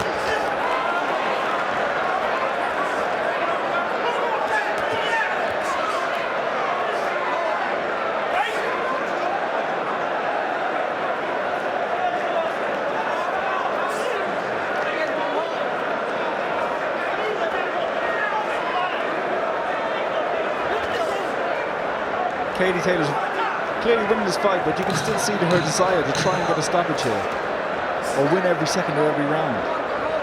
That's what makes her so great. And it's the contrast of how ferocious she is in that ring to how nice and pleasant she is outside the ring. Stark contrast. Listen, hey, this is where you just step on the gas. Like when you get close and she's moving here, cut her up with a hook. Bring an uppercut behind it. Bring a short right hand. Yeah, bring a short right hand behind it. Uppercut hook, uppercut right hand. I mean, left hook right hand, left hook, right uppercut, all right? Get close with some big shots. Don't let her grab you. And when she grabs you, only got 2 minutes left. Get gritty in there. Let's get gritty in there and fight for 2 minutes. 32 minutes. Make 2 minutes, Katie. Let's fight for 2 minutes. You push the pace, you keep finding distance here, you get close, you scream and shot. She steps here, you bring her back with the hook, and it's either here or it's straight down the middle. Took to the body, come right back upstairs with a hook, you understand? Hey, this round is for your boys right here. Let it all hang out right here. Leave it all right here. Seconds out for the 10th and final round.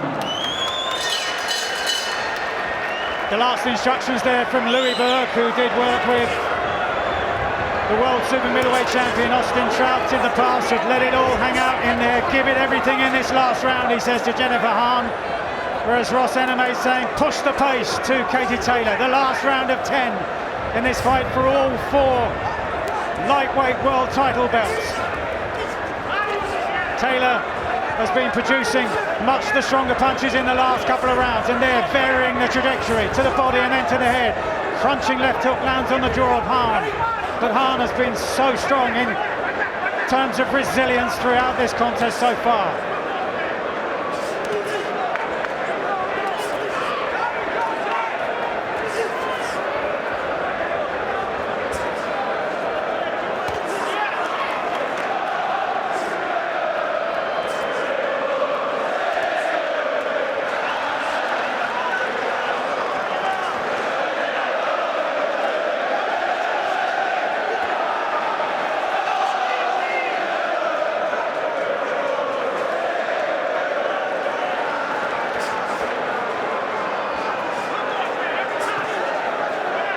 Hahn still coming back at Taylor, still punching till the end. But Taylor, again with that overhand right, has the edge in power and in speed. And that's been the difference throughout the 10 rounds. Just under half a minute to go in the 10th and final round.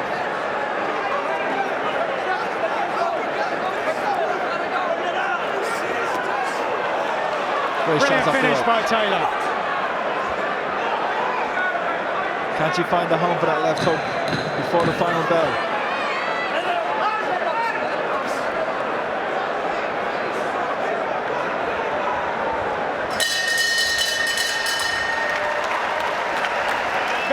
After 10 rounds of boxing here at Emerald Headingley Stadium, Leeds, England, we go to the judges' scorecards.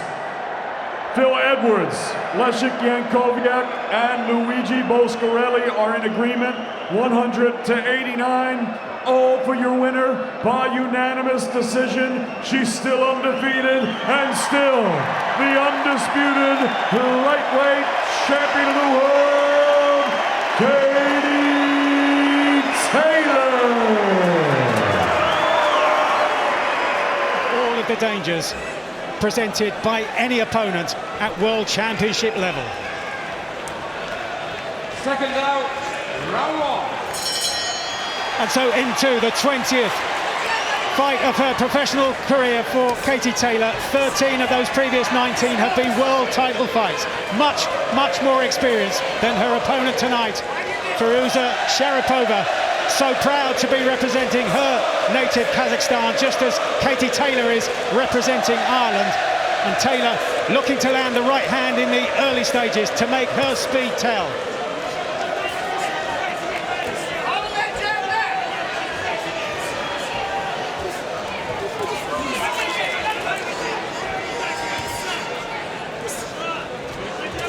Sharipova trying to get to work behind the left-hand jab, flicking it towards the chin and then varying the trajectory, going down to the body, landing one to the body of Taylor. Taylor responds in kind with a very similar shot. The difference in speed, Mike. It's the first thing you notice here. Good check hook from Katie Taylor. Just as Sharipova, should I say, who's been sparring with Ochigawa, tries the overhand right. That's brought her a lot of success in her career so far, but at a much lower level than this, apart from that debut against the Russian Ochigawa, who was beaten by Katie Taylor in the final on a raucous occasion at London 2012 in the famous Excel Centre, on occasion all the way through that Olympic campaign of Katie Taylor's that no one who was there for any of the fights will ever forget. Taylor now trying that right hand over the top. She's a good technician, Sharipova. You can see she's well schooled. It's the hand speed that's separating them right now.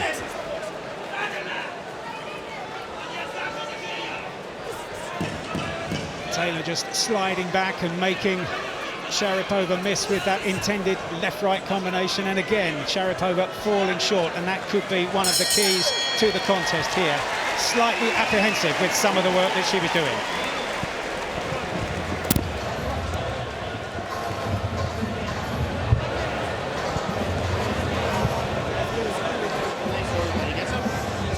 As the night goes on, like we want her to be there, right? We want her to be there.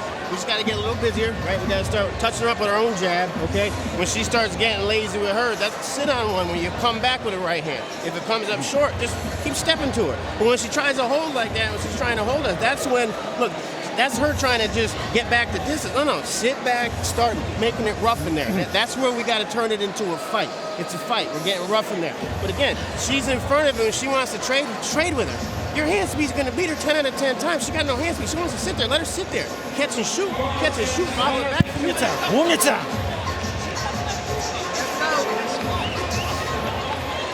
Second out, round two. Well, as Andy was saying, Sharipova well schooled, but in the corner, Ross Animate imploring Katie Taylor to turn this into a professional contest, to turn it into a fight. Katie should really use a jab, I think so. Feint and jab, feint and jab. She's doing what she's been told in the corner. She's going after her. Those rapid-fire combinations, pinging the right hand over the top of this jab of Sharipova, which time and again lands shy of the distance, leaves a gap over the top potentially for Taylor to punish her.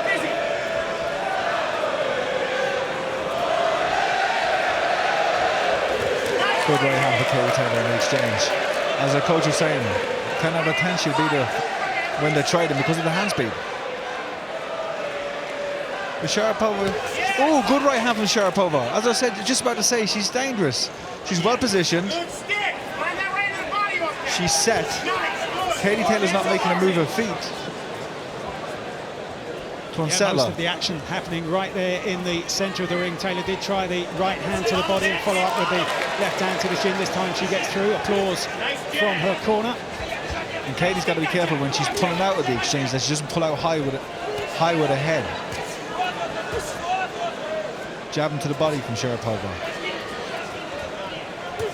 Sharipova with that amateur pedigree. Nothing like that of Katie Taylor, but as Andy was saying, she holds it together well. And Eddie Hearn saying in that interview beforehand about how the Sharipova camp had been causing hassle during fight day and indeed all week. And the ex-Soviet nations experts in the Masters of sports psychology. Have they been playing mind games with everybody, including Katie Taylor and her team? Presenting a ball at the weigh-in yesterday. At times, looking as though they were here to worship Katie Taylor. Was that all part of the mind game?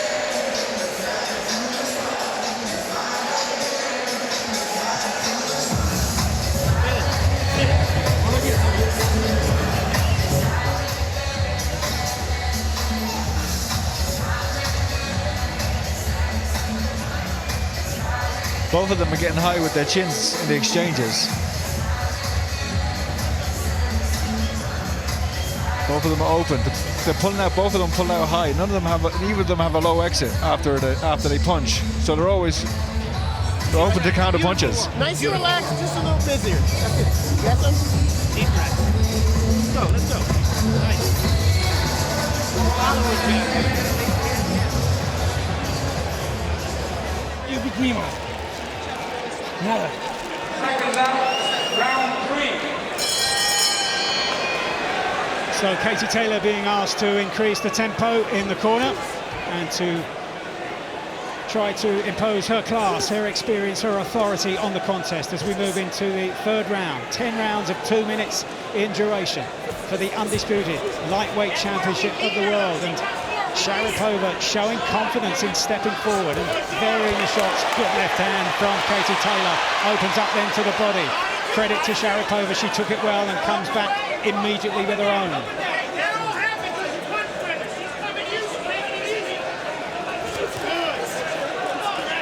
Heads come close there. He has a hook right hand. Used the hook to divert Sharapova's eyes away, and then the right hand came through the middle.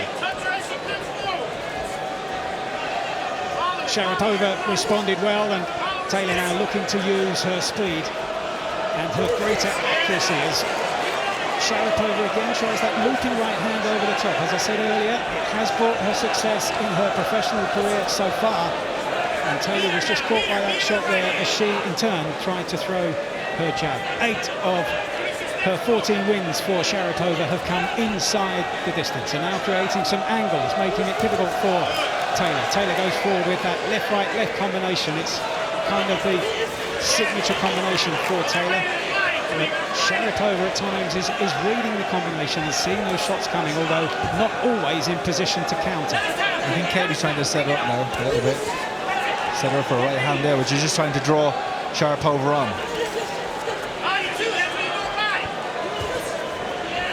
Taylor again just diverting the gaze of Sharapova by throwing that left hand to the body.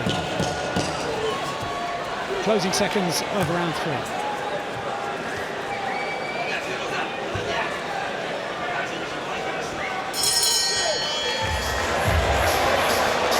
Taylor just trying that right hand over the top that Ross Enemate in the corner has been asking for, over the top of the Kazakh boxer's left hand jab. Nice. Coming forward, we meet her with shots.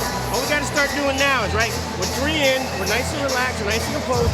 When she comes forward, we got to sit down and start meeting her momentum coming forward. You touch her with the right hand, but that's where we got to start putting a little mental pressure. So we touch her, all you got to do is step, and step.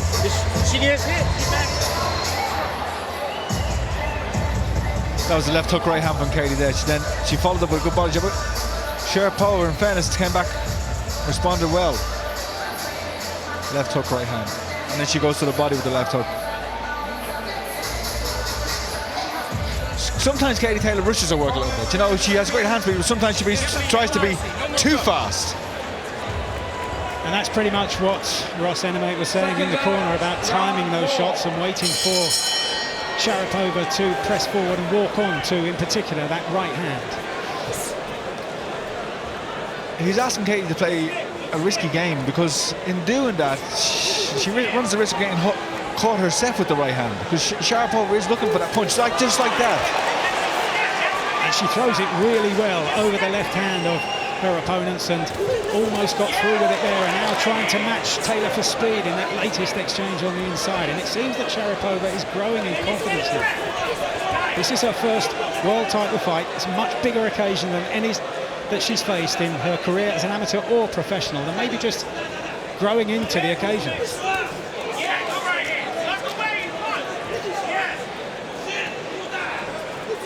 Katie's giving her a chance by fighting her. She's a fighter, Sharapova. And when you fight her, you give her a chance. Katie used her boxing skills, her experience, her class. It'd be a much easier fight. But we do know she likes to entertain. She does like to engage. Sharapova trying to control the fight from the centre of the ring.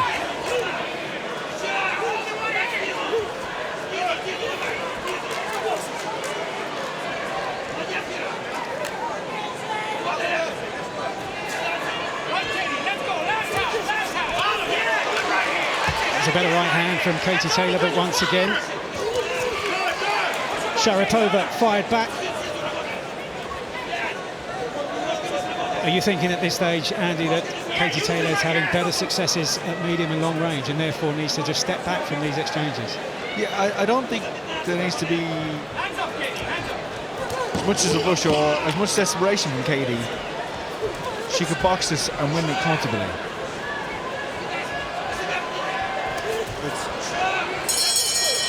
Nice into the round from Katie, but it was some good moments from Sharapova in there too. Backwards there. You take 2 steps back, shuffle off to the side, and that's where you get on your spin out.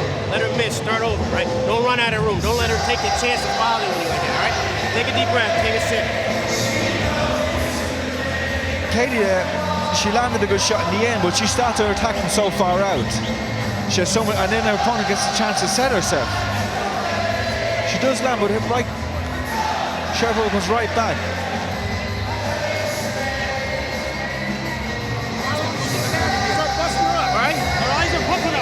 You're good. Yeah, listen, sometimes, just get down.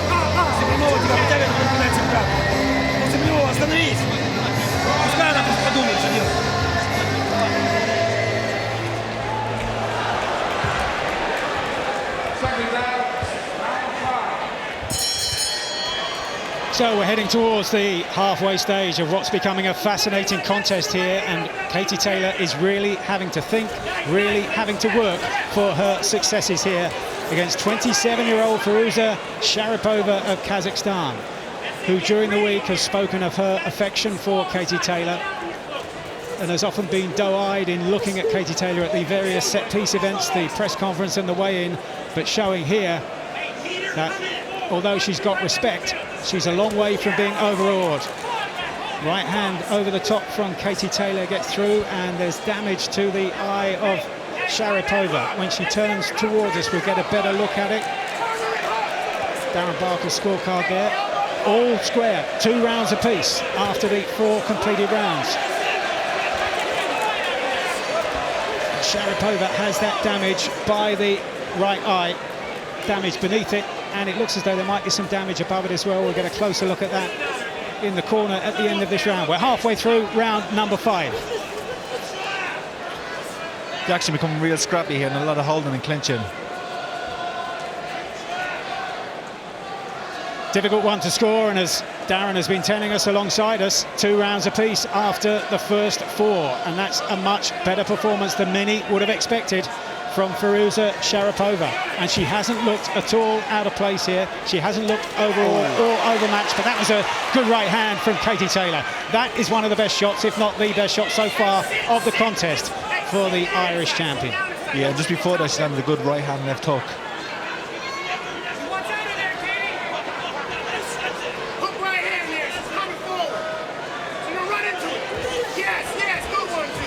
Now Katie's showing her class.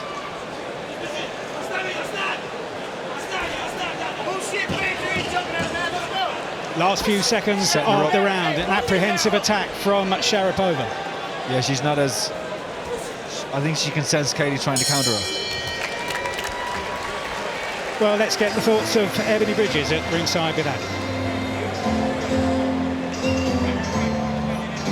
Ebony, good fight so far, I think it's fair to say. Katie Taylor definitely winning the rounds. A bit more competitive than you expected? Yeah, I mean, we were really unsure, and I think that Katie Taylor's obviously winning, but I think that considering Sharapova hasn't really been at this level before, she's holding herself well. But yeah, Katie Taylor, her hands are just too fast, in my opinion, but she's landed a couple on Katie as well. Sharapova. So what does Sharapova need to do to get back into it, to make it a bit more competitive than it is right now? yeah, I mean, I think, you know, obviously we're just seeing Katie pick it up each round now. She's really just letting her hands go. She's getting in a good flow. Sharapova kind of needs to stop that flow. I don't know, maybe she might need to hurt her or like slow her down for the body or something like that. But yeah, it looks like Katie's getting all the momentum. Yeah, good so far, definitely. Second out, round 6. So attention being paid to damage above and beneath the right eye for Firuza Sharapova, who now on Darren's card is trailing by 3 rounds to 2 as we head into the second half of this fight for all 4 versions of the Women's Undisputed Lightweight Championship of the world. And Katie Taylor now, can she impose her experience? She's been involved in so many more big nights like this, at this pace, for the full 10 rounds, whereas Sharapova is stepping up in terms of quality and class. And it's just the level of concentration, Mike, it takes to compete at this intensity and at this level. And just a sign there as Sharapova made her way forward that it's beginning to get ragged. So is she getting tired now physically and mentally from the exertions of having to think all the time and then being hit on the break? And referee John Latham here, I think, is going to punish quite harsh Sharapova for the first time. They've both been holding. They've both, you know, it's not been excessive.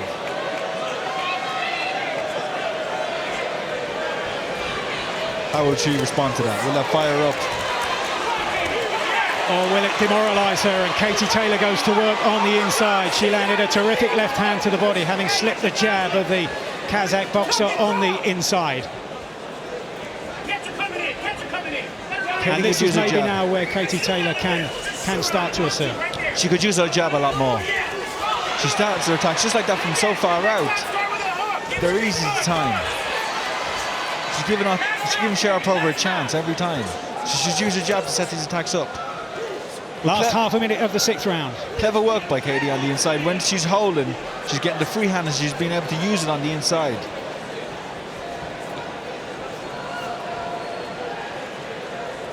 And this is a test for Sharapova of the kind that she hasn't faced before, and that combination finished with a lovely left hook to the body again from Taylor, then steps off and flicks out the jab to the head. At times she does look to be different class.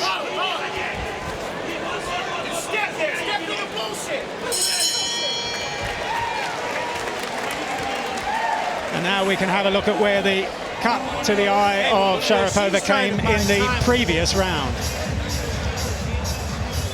That's happened a number of times in the fight. They're just exchanging, so you know, and they're squaring up both of them, and the heads are just coming in. And you can see the immediate reaction from Sharapova. So when that happens. Jump through with it, throw it right in. It's either straight or an uppercut behind it. You're not gonna miss it. She's running into you. She's coming straight. She holds you after, Hey, but we land something before she gets there. Okay? And listen, before she gets there, if you can, touch the fucking body. Deep breath, right? Deep breath. The body. She's huffing and puffing. We're going outside. Yes. Here, let's go.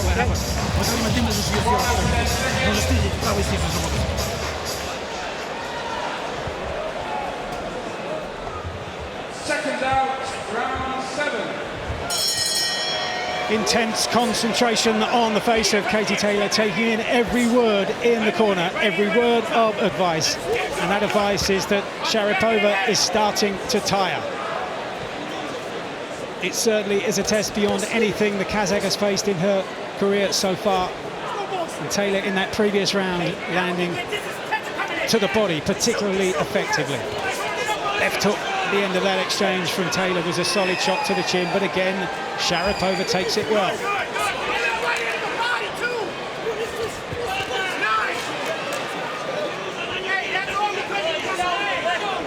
Darren's scorecard there, and Katie Taylor now eking out the lead, 3 rounds ahead on Darren's card as we head to the halfway stage of round number 7.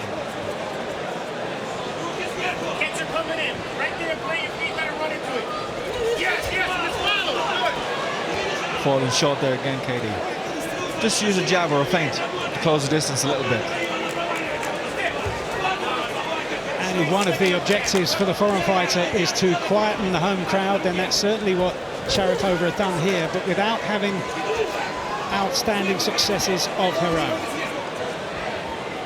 But she's acquitted herself well here, Sharapova. Again, the heads come together, and Katie Taylor starting that attack, as Andy was saying earlier on, from a long way out, moving forward in a straight line, and really against a more experienced opponent might be walking on to something of a heavy counter.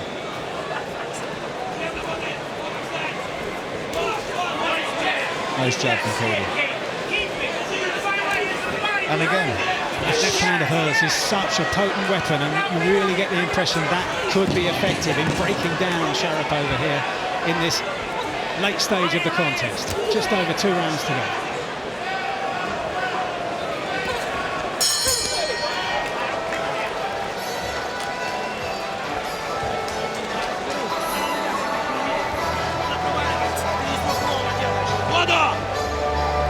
Hey, a lot of what happened at that round, you know where it came from? Because you landed a real stiff fucking jab. You start landing a stiff jab, it opens everything up. You still can be busy here.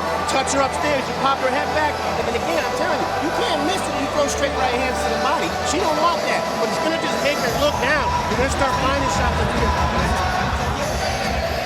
It's what I've been calling for all night, the jab. And in the corner she's hearing it now, so maybe she'll do it more. A nice jab. She took her head to the right to avoid Sharapova's jab and threw her jab on the inside. Let's bring it, let's go. Bonus 10 seconds.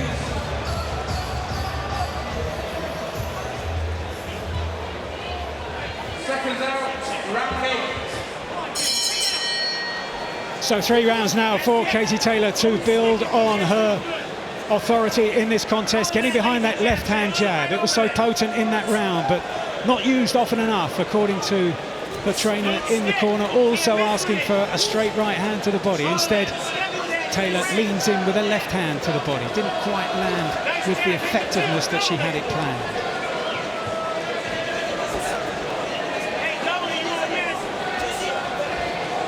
Taylor skirting the ring, almost inviting Sharapova forward and then driving in herself behind those jabs. But Sharapova just stepping back herself without, again, being just sharp enough to counter. Sharapova knows she probably needs to win the last few rounds now. We'll press forward, maybe. And that should suit Taylor. And that left-hand jab. Walk on to the jab. Or the right-hand counter.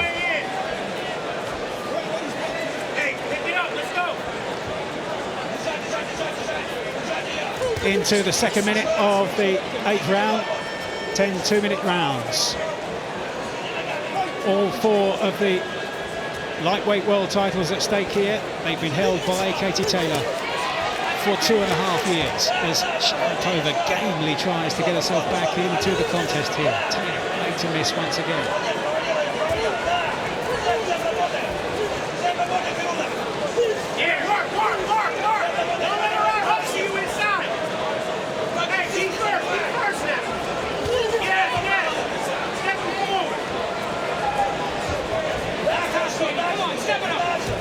There's a stick with her jab, Katie.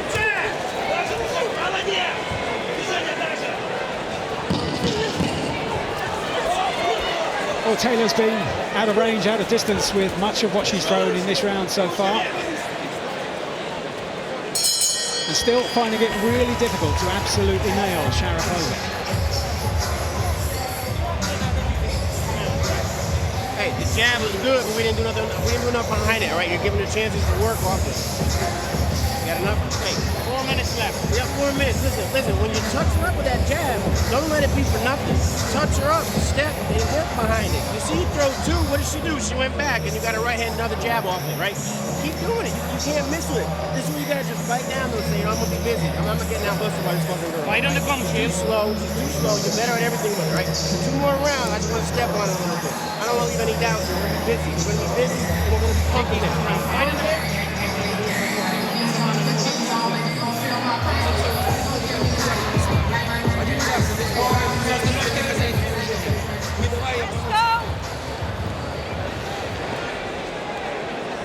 Seconds out, round 9.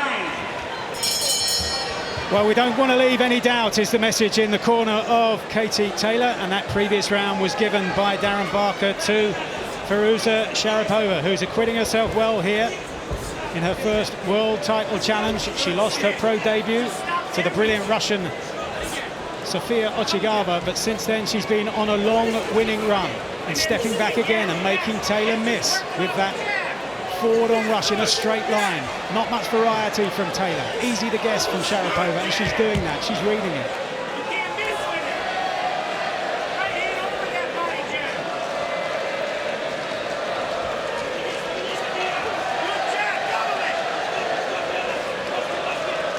Sections of the crowd here breaking into song, trying to inspire Katie Taylor into a dramatic finish here as we head towards the halfway stage of round 9 of a scheduled 10. Good right hand from Katie there.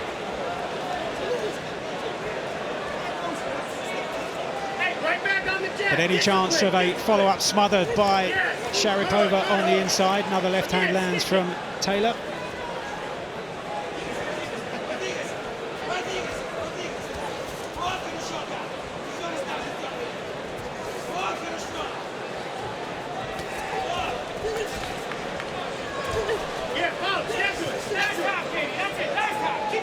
She had success earlier in the round, Katie, because she was jabbing.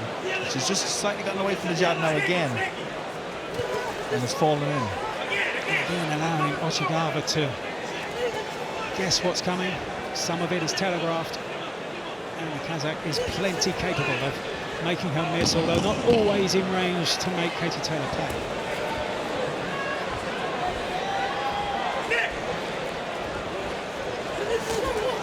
It's a good round for Katie though, a very good round, because she boxed that round. She stood back, she used her jab at times, and she let Sharapova walk onto the shots.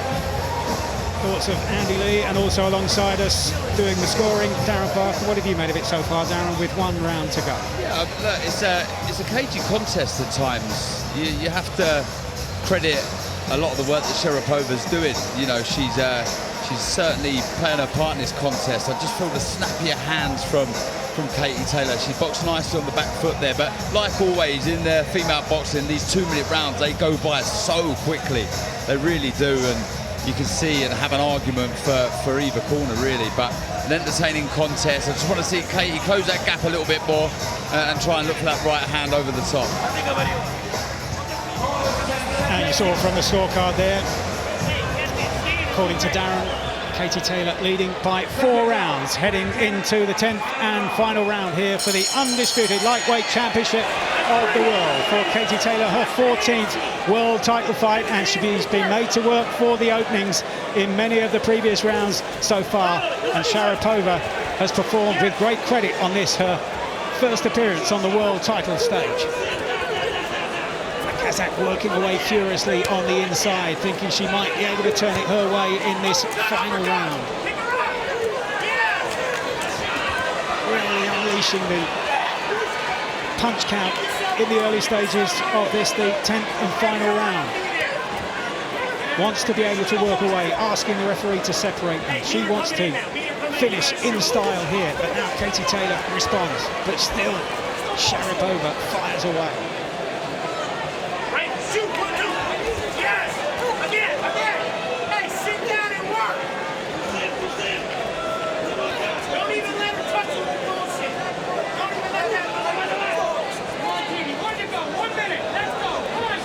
Well, the odds makers in the lead up to this fight had Katie Taylor at 20-1 on shot. You could get 10-1 against Firuza Sharapova, but at times it's been much, much closer than that, and the corner have done good work on that damage that appeared much earlier on the right eye of the challenger.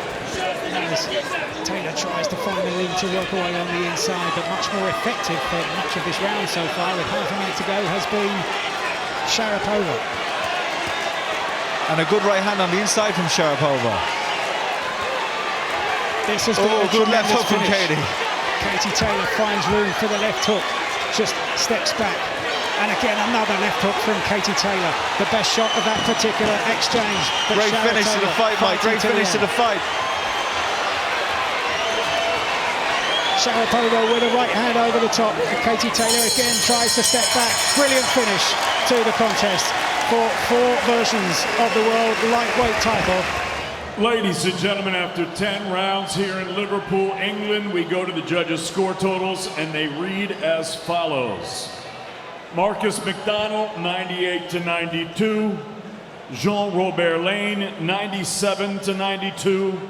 Pavel Cardini, 96-93. All three for your winner by unanimous decision. And still, the undisputed lightweight champion of the world, Katie Taylor.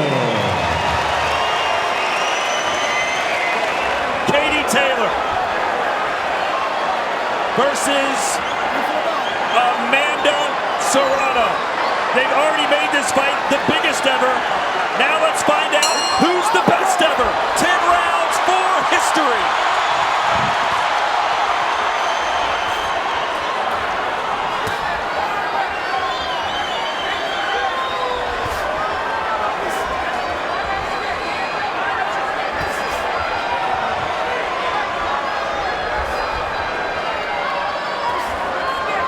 Jessica, what are you focused in on early here? Focused in on who wants to engage first, who's moving. Amanda Serrano is coming forward. Katie is making her miss by giving her just enough distance to where she can't land. Yeah, Amanda Serrano is at her best when she is moving forward. She is excellent going to the head and to the body. A very versatile puncher. Good hand speed from Katie Taylor.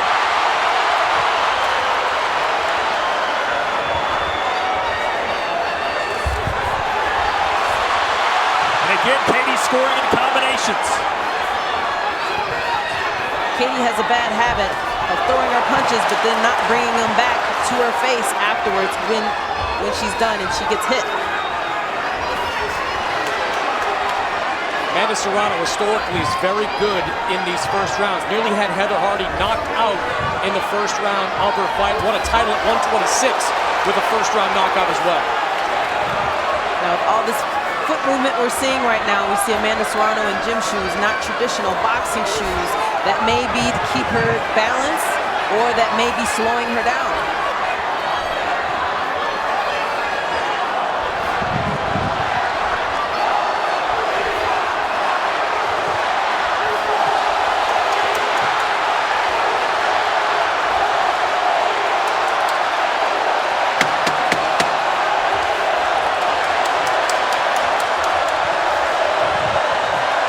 This crowd is incredible.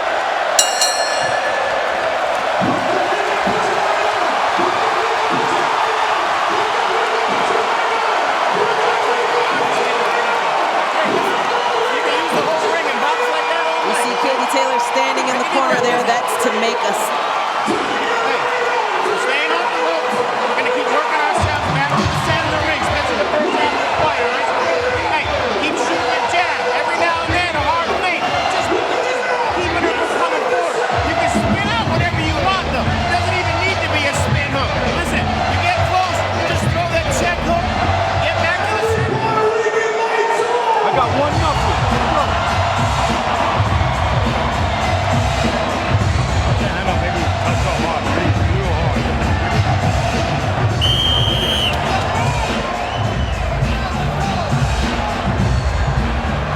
Chris, what did we learn in round one? We learned what we knew going in. Amanda Serrano wanted to press the action. Katie Taylor wanted to be the mover. One thing I'm noticing though, Katie Taylor, while she is moving around the ring, she does want to find a way to start walking Amanda down a little bit. You go back to that fight against Heather Hardy a few years ago. The limited success that Hardy had in that fight was when she was moving forward. So at some point, Katie's going to have to move forward as well. We're going to have the battle of the front foot here. Southpaw versus Orthodox fighter.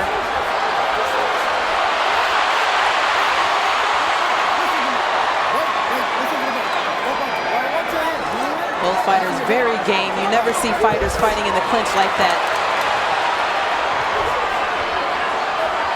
These 2-minute rounds will fly by.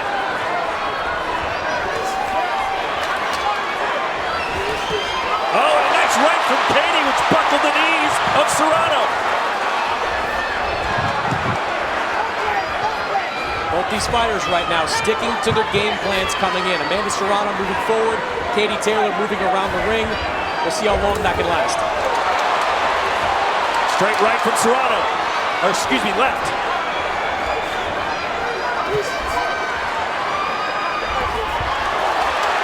These fighters are not getting off combinations. One shot, one shot.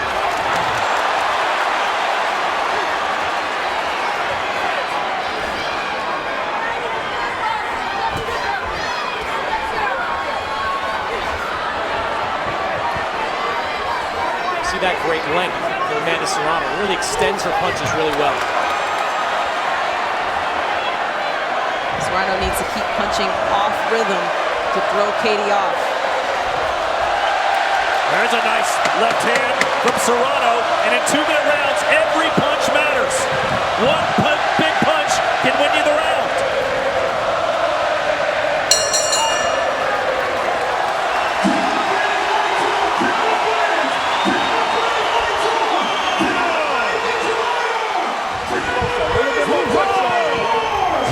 She's feeling it.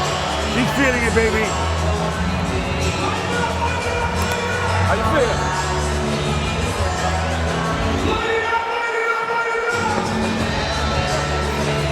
Back with the 1-2. Small, but keep that press on, baby. Get that body harder. Get that chip fuel bomb, baby. Deep breath. Go, baby. Your show. Your show. A little bit more pressure, you got her. When you slow down, you're gonna have it. She's scared. She's starting to feel the pressure, baby. Let's go. Put pressure on. She falls on the pressure. Now, baby. Come on.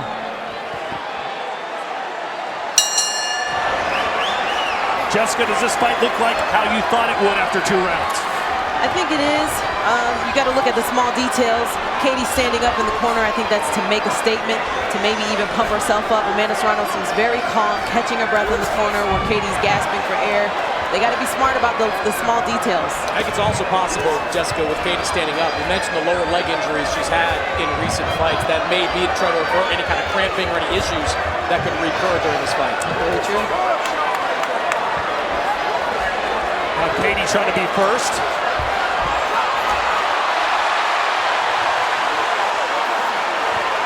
This fight is getting really physical. Katie constantly moving.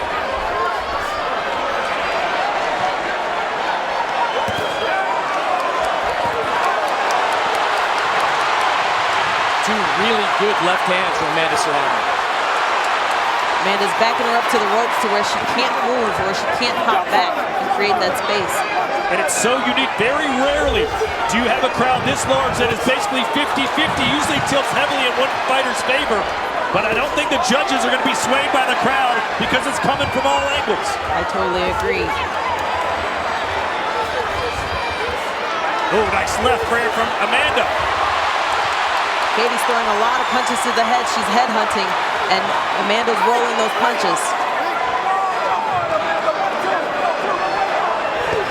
You know, Chris, they say in basketball, you cover the NBA for Sports Illustrated, there's regular season intensity and there's playoff intensity. This is a playoff intensity fight. Yeah, you're definitely seeing the best of both women, and both women are fighting their fight at this point.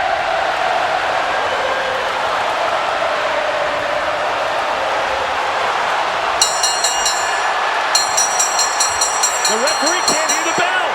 The referee cannot even hear the bell, and he's 10 feet away. That should tell you what we've got here.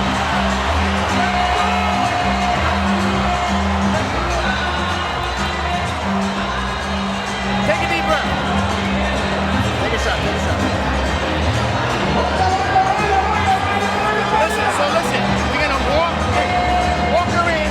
When she gets close, we spin, we throw the left hook, and then you stay there. Let 2 or 3 go.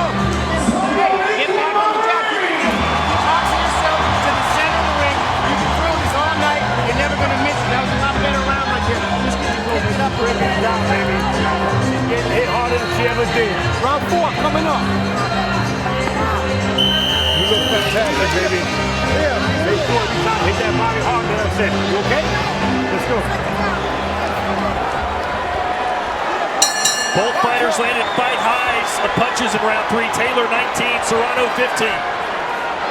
starting to see some swelling over Katie's right eye. That's from Amanda's left punches there. Big left hands up top.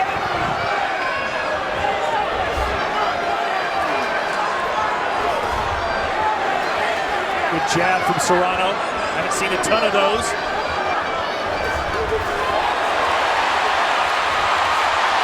Body shot from Serrano as Katie fights off the ropes again. Chris Mannix, it feels very even. How do you have it scored through 3? I've got it 2 rounds to 1 in favor of Amanda Serrano. All 3 rounds exceptionally close. I thought Amanda moving forward, landing heavier shots over the last 2 rounds would give her an early lead.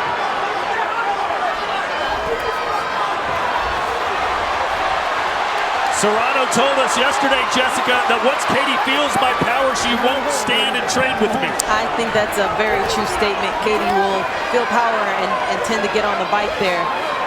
And we're starting to see some of that power come out with these big right hooks and these big overhand lefts. Good counter from Katie now. It's Katie who's standing her ground in the middle of the ring. It's a big statement for Serrano to say, considering she's a smaller fighter. You know, Jessica, this is how Katie has to fight, I think. I don't think moving around is going to get the job done. I think she's got to stand in the middle of the ring, trade, try to get in and out, and use her speed to her advantage. She can land more combinations than Amanda can. I definitely think that's true. These fighters are going head-to-head. There's probably going to be cut from one fighter.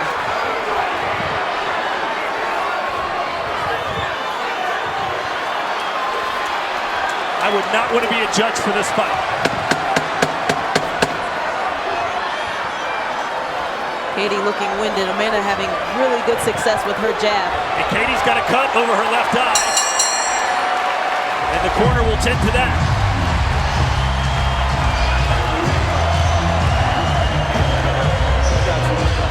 Walk around, you let your hands go, Katie. Good walking around right there. Take a drink. Hey, listen. Just don't go head hunting crazy here, right? We gotta change this sometime. She's coming in small. That's why, hey, you take a chance behind the jab. Pick her up with an uppercut. Break it to the body. Go downstairs with it, okay? Good, man. You need to sit on that, Katie. We're sharp right now. It's a busy round. Her defense is just throwing punches. She don't have defense. When you let your hands go, you touch. Here we go, inside. Both fighters fighting on the clinch. Hooks to the head from each of them. Amanda trying to go to the body as well. Usually you see fighters try to hold on and take a breath, and these ladies are fighting in the clinch.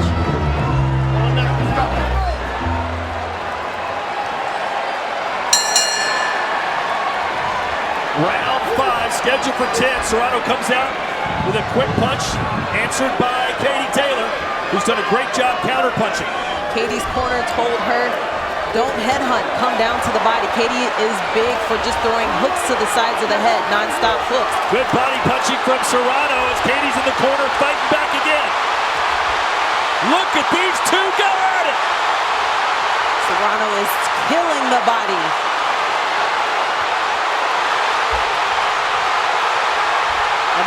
This is what we wanted, and they're delivering. Katie's taking way more than she's throwing.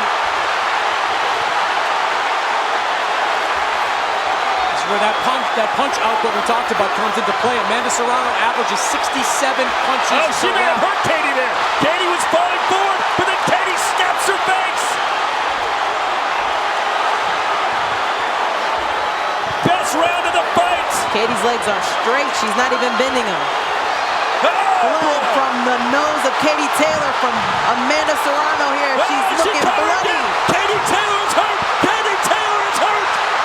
She's holding on for dear life. Look at Amanda Serrano. Amanda's hammering away. Katie's trying to hold on. Ali and Frazier would be proud of this. Katie looks dazed.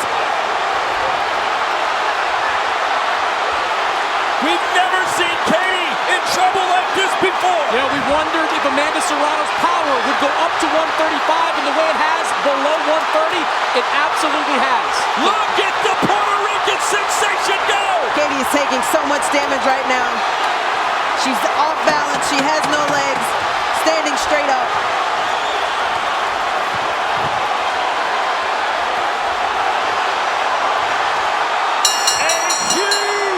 Massive round for Amanda Serrano.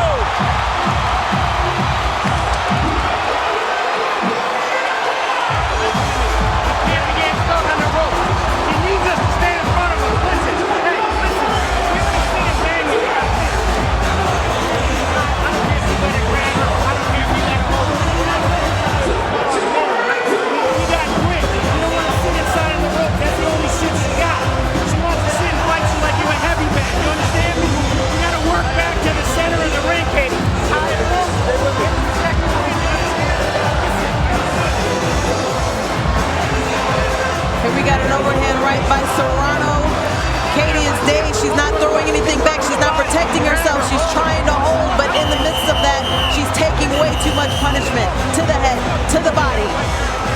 Katie shook on her feet. No balance. Serrano landed 44 punches that round. No one has hit Katie Taylor with more punches in a round than Amanda Serrano. Jessica, she has now tried, Katie Taylor, 2 different strategies. She's tried moving around the ring, countering, trying to use the entirety of the ring, and she's tried to stand toe-to-toe. Neither one of them have been effective against Amanda Serrano. No, Amanda's coming forward. Amanda's very confident in her power, which is pretty phenomenal, like I said, because she's coming up in weight. Katie's corner urging her to sit down finally in between the 5th and 6th round, while prior she was standing up in between rounds. You know, Katie's eyes just don't look clear to me, Chris. She wasn't all the way there when her coach was talking to her. She had no response. I don't know if she could even hear her coach because the crowd is electric. Michael Griffin is the referee. You may remember him from Anthony Joshua, Andy Ruiz 1, where he had to make a difficult call in counting out and having Anthony Joshua knocked out. So he's experienced in making tough decisions. Of course, that fight happened right here at Madison Square Garden. Yes. Nice body shot from Katie. Couldn't finish up top, off balance. She might be swinging harder than she needs to be. She just looks all kinds of banged up. But you can never count out Katie Taylor. We're only in the 6th round. We still got a couple more to go. Or do we? Either way it goes, Amanda is taking whatever Katie has. That's for sure.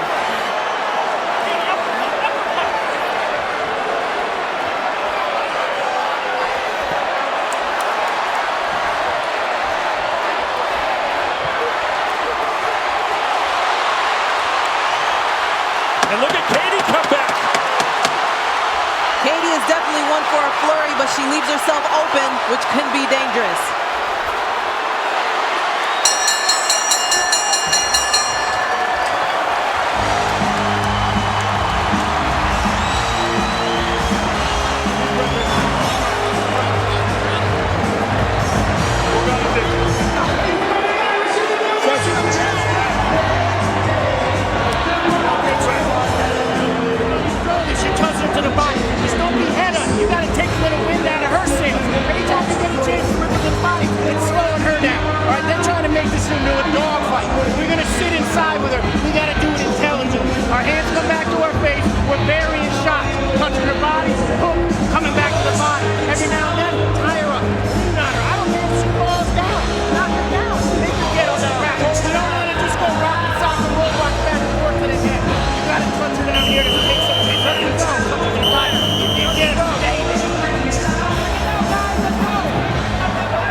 A pretty good bounce back round there for Katie Taylor. She landed 18 punches. Serrano landed 19. Tony Bellew, let's check in with you. Your thoughts? Guys, I think it's an amazing fight first and foremost. I thought Katie Taylor started really well. You know, she was the more accurate of the two. But the last 2 rounds have gone to Amanda Serrano for me. She's clearly hurt Katie Taylor a couple of times. And I think at this moment in time, she's the one in control. This is her fight to lose. I've got it 3-all so far in. But Amanda Serrano is the one who looks to be in control and looks to be the one who has the power in this fight. Chris, how do you have it scored through 6? Yeah, I've got it far wider for Amanda Serrano. I gave Katie Taylor the first round like Tony. I thought she was boxing a little more accurately. But it's the consequences, the power of these punches that are being thrown by Amanda Serrano. The punch stats may be close, but you can see with your eyes Amanda Serrano landing the far more impactful shots. Seeing Amanda Serrano come off some of these punches is no time to let your opponent rest. In these 2-minute rounds, you don't have a lot of time to swing the momentum back in your favor. Katie's corner urging her to go to the body. Stop looking for those head punches. And I think Amanda Serrano was right when she said Katie Taylor will learn quickly that she's never faced anyone that has the power like me. Amanda's doing a really great job of making Katie miss and then making her pay.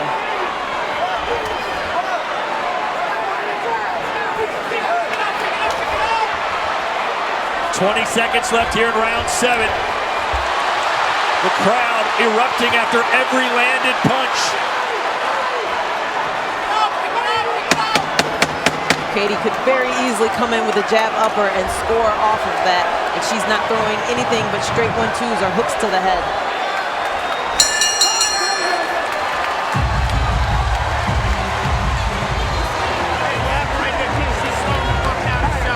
That's when the body shot the round before. We didn't really go there.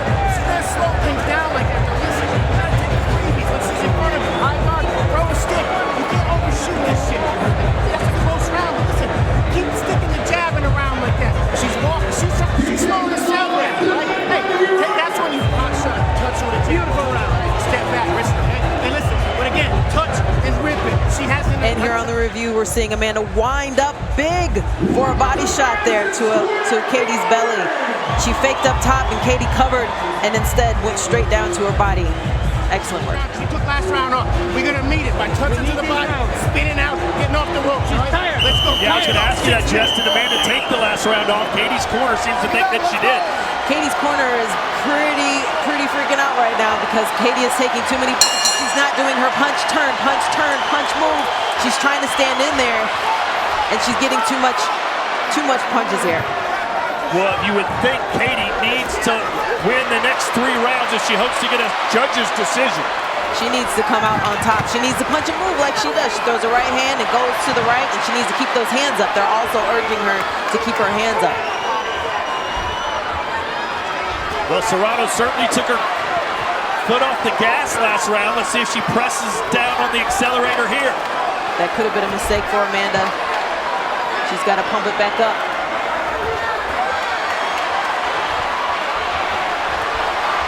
Neither one of these fighters have ever been knocked down.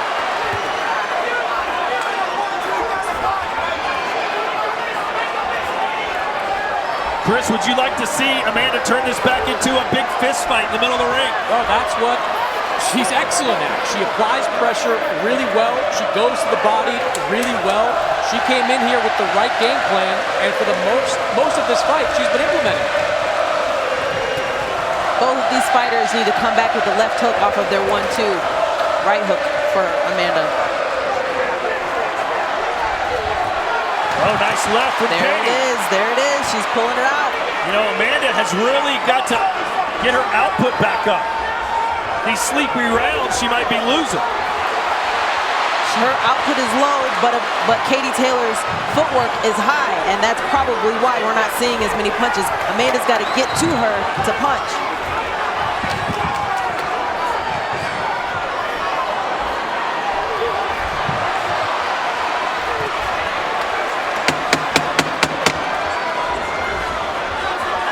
Very good round for Katie Taylor.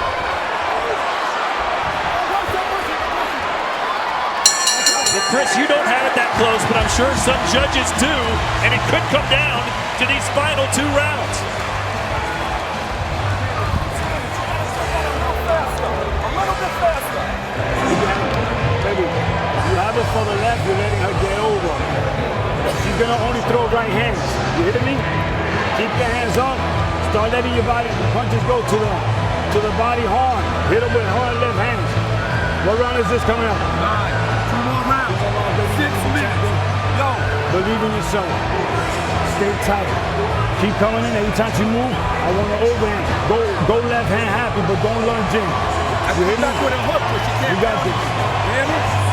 1, 2, 3. Now you got to, yo, don't just run though. Give me a little bit more. A little bit more. Let's go. Let's go. Keep your hands up. Don't go in front. Let's go.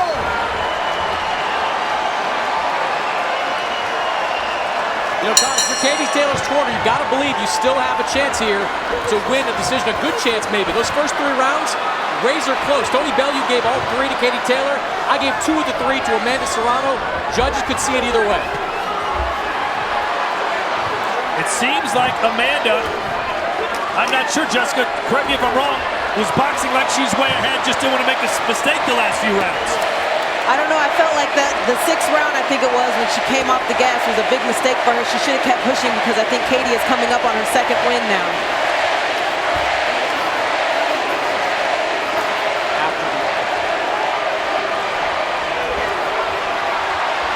Katie stumbling backwards, might have just been off balance. But she's landing more punches now. Amanda Serrano needs to get her timing right so that she can capitalize off of when Katie misses. She also needs to switch up her rhythm so that she's not punching on the same rhythm so Katie knows when it's coming.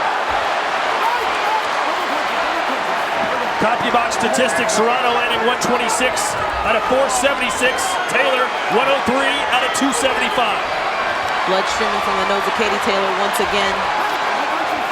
That can make an impression on the judges, and that also gives a little fire to Amanda Serrano. Amanda started to wing more punches now in these last couple of rounds than throw them with any purpose.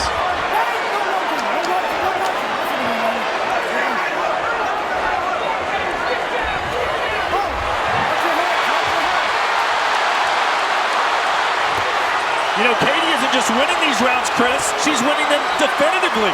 Yeah, last couple of rounds, we've seen a surge from Katie Taylor. Has made this fight really close.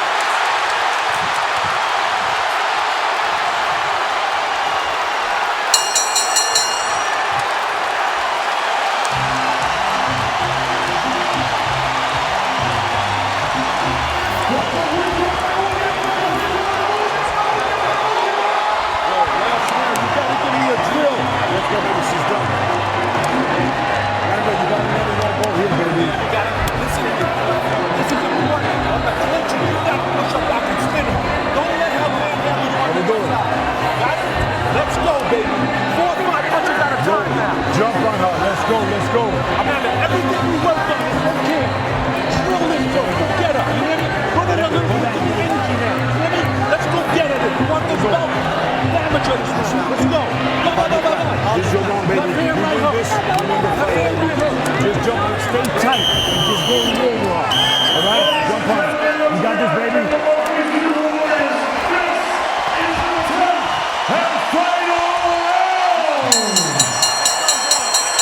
It all comes down to this. 2 minutes, undisputed lightweight championship.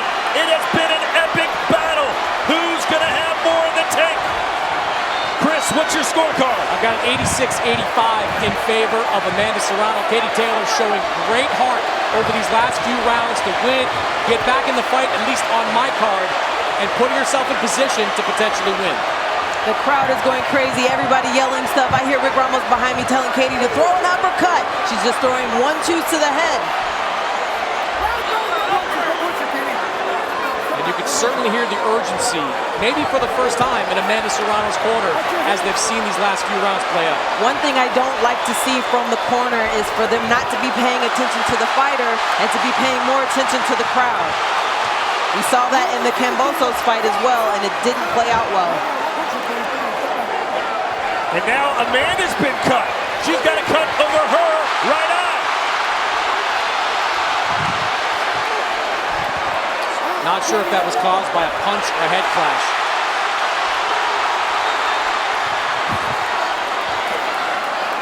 "45 seconds. What an amazing fight it has been. Will we get some late drama? Of course we will.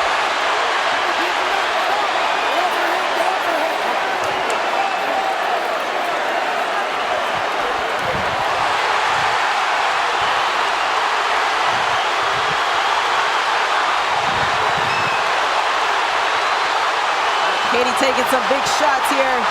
But she's landing some too. She is. Both fighters are spent. A fight worthy of the occasion. They fought for history, and they're making history. Katie's knees buckled. Oh my word! The female fight of the year. Who won? I do not know. After 10 incredible rounds here at Madison Square Garden, we go to the judges' score totals, and they read as follows. Benoit Roussel, 96-94, Amanda Serrano.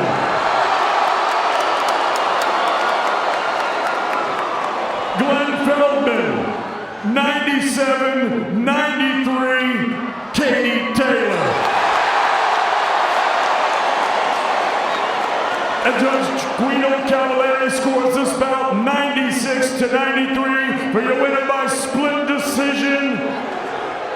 And still the undisputed lightweight champion of the world, Katie Taylor! Ultra-professional athlete she is. She's got to get the job done here tonight, first of all. Underway then, the 16th world title fight for Katie Taylor, returning to the scene where it all began in her professional career 6 years ago, and trying to get her work early on with the left hand, flicking out the jab and then ripping it round the side of the right hand of Carabajal, who brings a record of 19 fights unbeaten, only 2 of those wins coming inside the distance. What sort of threat will she provide here tonight then for Katie Taylor? Alongside me, Darren Barker, as he has been for much of the evening, and we're joined also by Andy Lee. She's already done the 2 really good left hooks, fighting with the right hand and still inside, throwing the left hook to the head of Carabajal. The credit to Carabajal here. She's trying to hold the centre of the ring. She's tall, she's rangy. Did feel in the build-up to this, she does at times throw a lazy jab, and you can see there as she throws it, Katie Taylor finding that right hand over the top, so she'll have to be wary of that Carabajal. Another spikeful right hand from Katie Taylor as Carabajal just grazes the Irish woman's chin with one of her own of those right hands. The difference in hand speed and foot speed is incredible. The speed of thought as well from Katie Taylor, exchanging right hands at the same time, taking a head off the line, coming back with the left hook all the time off that right hand, and a tail end jab to finish the exchange.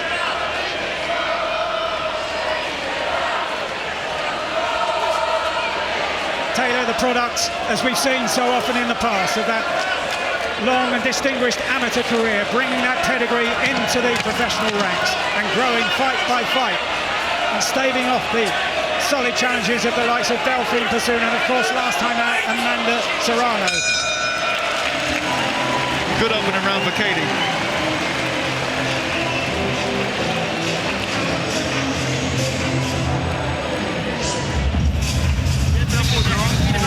You're going to keep getting close with it. Keep touching with that, you're going to start finding shit behind it. You get stuck on the ropes like that with her, though. Don't wait to see what she's going to do. We're going to be the dogs in there. Sit down and start getting rough inside with her. You start touching her with the jab, though, and you start landing behind her. That's when you want to get inside, get in the pocket, right? Let your hand speed take over, okay? It's just when we're done, we exit, we're small. Hands come up, we're rolling out. Don't go straight back. You got long arms. You want to be running into dumb shit. You're going to keep finding that check hook, too. When you get outside, keep the head moving. Keep the head moving. You're good. You're good. Just keep sticking this jab. You're going to keep finding your distance. You're good. Good. Go around. Go around. Second out. Round 2. So a sharp start for Katie Taylor, but still plenty to work on, according to trainer Ross Enemate in the corner. They've been together right from the outset in terms of her professional career, as Taylor tries to land another one of those right hands, the sharp right hands that she got through with a couple of times in the opening round, and a solid left hook draws a roar of applause from the crowd. It's really good what Katie's doing. She's allowing Carabajal to punch first, and she's exchanging her right hand at the same time, and always coming back with the left hook. And when she's doing it, she's taking the head off the line, out of the line of punching. Yes, there's that know-how, isn't it, Andy? The superior hand speed, the difference with the ring IQ, like you say, just taking the head off the line, landing that right hand. Beautiful work from Katie Taylor. I must say, I'm impressed by the commitment and the way Carbajal's have come out for this fight. She could have been overawed. She is unbeaten, yes, but she's not been in anywhere near the sort of company that Katie Taylor has. So fair play to Carabajal. And this her first appearance outside her native Argentina. 19 straight wins, only 2 of them inside the distance, but being beaten to the punch time and again here. It's the speed of Katie Taylor, as Andy Lee was saying, speed of punch, but also speed of foot movement as well, which are proving to be the difference.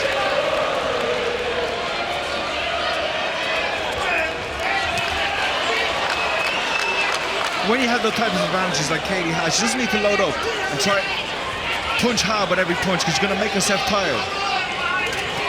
Lovely right hand, left hook. Yeah, she naturally punches down Carvajal, so I think with someone with the foot speed of Katie Taylor, she'll be able to get Carvajal to fall over that front foot and fire back with blistering fast counters. Doesn't need to be looking, doesn't need to be going forcing the shots. That's a lovely right hand again from Katie Taylor. And she's landed that twice in this round on the left-hand side of the head of Carvajal.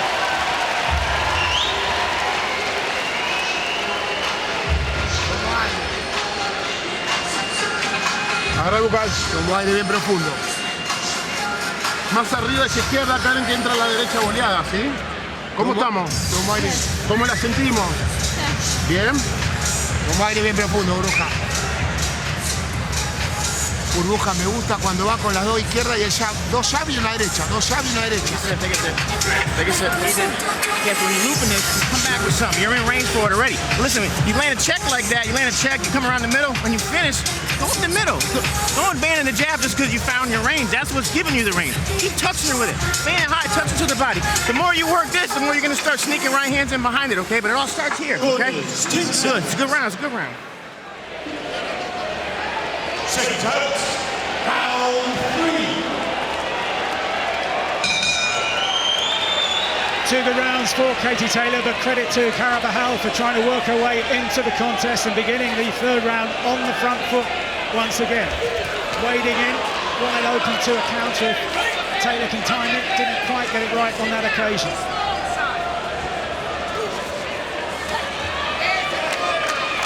Good head movement from Katie Taylor there.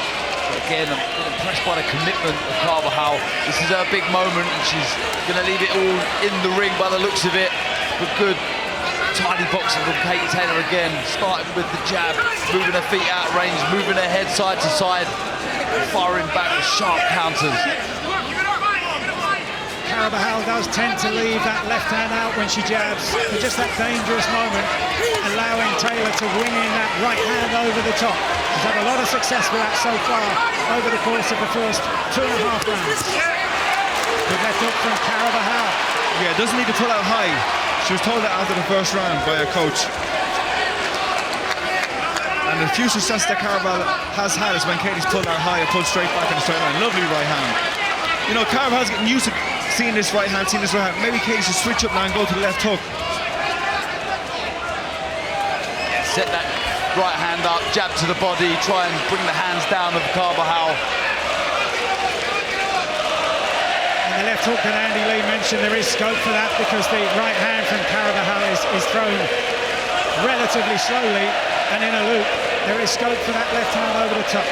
Taylor misses with the right hand, which has been so accurate up to now.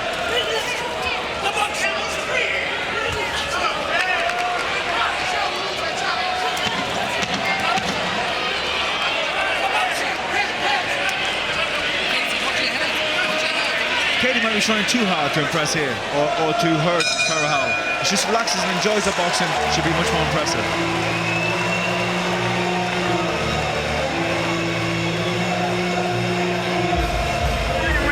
You're just a little short though. Half step in, right? Whether it comes off a double jab or just stepping inside and being in the pocket. And when she's looping the wide shit, listen, you did it the round before. You can roll under it, come with a left hook. Do it off her jab like you were doing in sparring all that time with Erica. Just take the hard slip and come, all right? Relax, relax. Listen, we're just not looking for one right hand, right? We throw the right hand, we come in with hooks. If she's ducking underneath, just finish to the body. It's a good round. You're not missing though. Listen, you come here, go to the body, you're not gonna miss. Then just step inside, hands up. No pulling straight back, all right? Deep breath, we good. Like, good. Putting pressure on it. Look at the body too. Even if it's just a jab, the right hand's the body.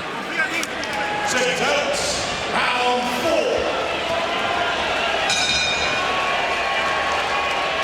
This then Katie Taylor's 16th world title fight of the previous 15.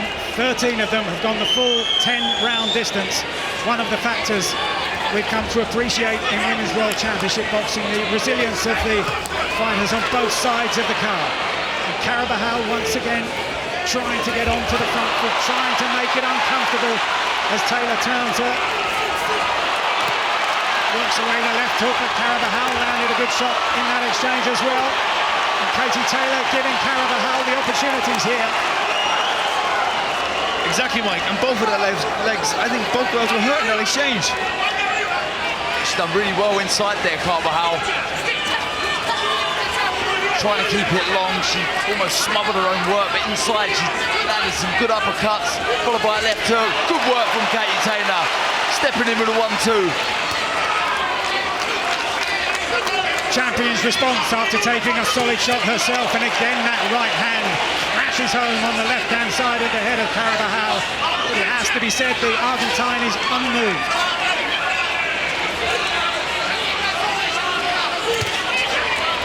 Yeah, she looks physically strong, Carabajal, doesn't she? Moving forward on the front foot, she took a huge right hand from Katie Taylor. Didn't move her at all. She'll take confidence from that. Good work again. All the more impressive, Darren, given that she's campaigned for much of her career at featherweight and super featherweight.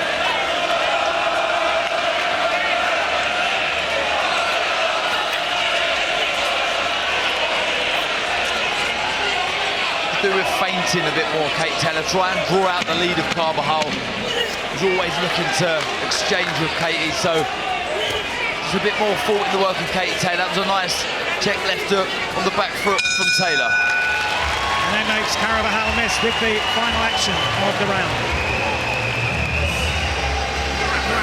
Listen. Hey, you've been looping the right hand all day so far, right? That's all we're showing, right? Yeah, good work from both women there. Carabajal looked like she smothered her work as she backed Katie Taylor into the corner, and Katie Taylor sort of turned Carabajal and was able to get the shots off. But like you said, Andy, both women there seemed to take some good shots. Legs did seem to wobble ever so slightly. Just falling over the front foot there, Carabajal. She has to be careful because of the foot speed and the hand speed of Katie Taylor. She will get countered. No se ponga lenta. Estamos donde queríamos estar, este es el título mundial. ¿Estamos? Vamos a dejar todo. Usted más fuerte, llévela, pero no se destape cuando va. ¿Estamos?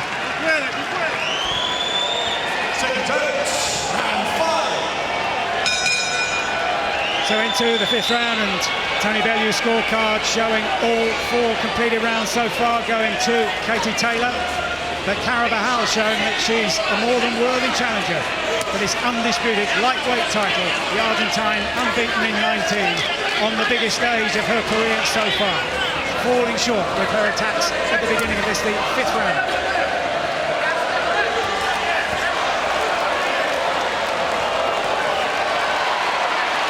Taylor once again looking for that right hand over the top that has been so successful across the first 4 rounds. Jab from Carabajal gets through. Oh, lovely right hand from Katie Taylor there. Some marking on the right eye. Carabajal. She was waiting for that, Darren. You could see she was well positioned and well placed, well poised. Again, it's that superior hand speed. Another right hand.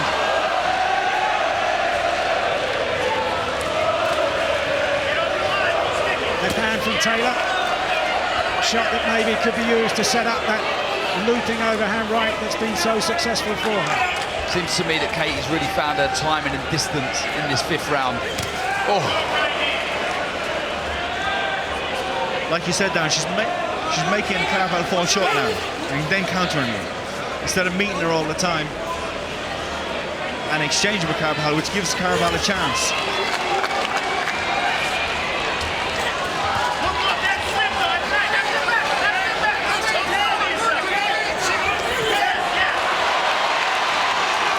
Smart boxing, 3 shots, took her feet out there. Katie Taylor doesn't need to stay in the pocket with Carabajal.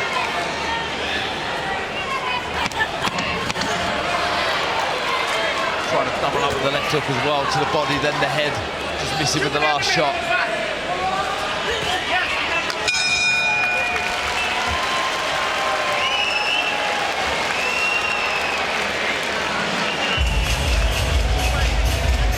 She's not looking for it. You gotta just take this every now and then, stab one down there, stab one down there. When she's grabbing you though, you gotta give yourself room. Give yourself room. Just be small. We don't want to be the tall guy leaning over on the front foot when we're inside. She's small, Colt. Okay, hey, you hear what I'm saying? Small, sit your ass down so you give yourself a little space to work. Take a deep breath and take a sip here.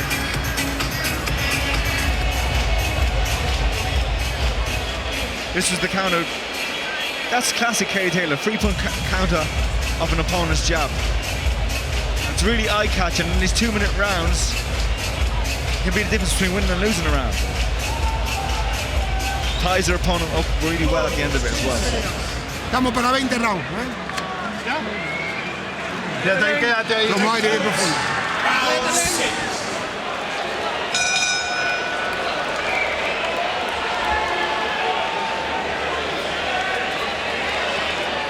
Into the second half of the contest then for the undisputed lightweight title.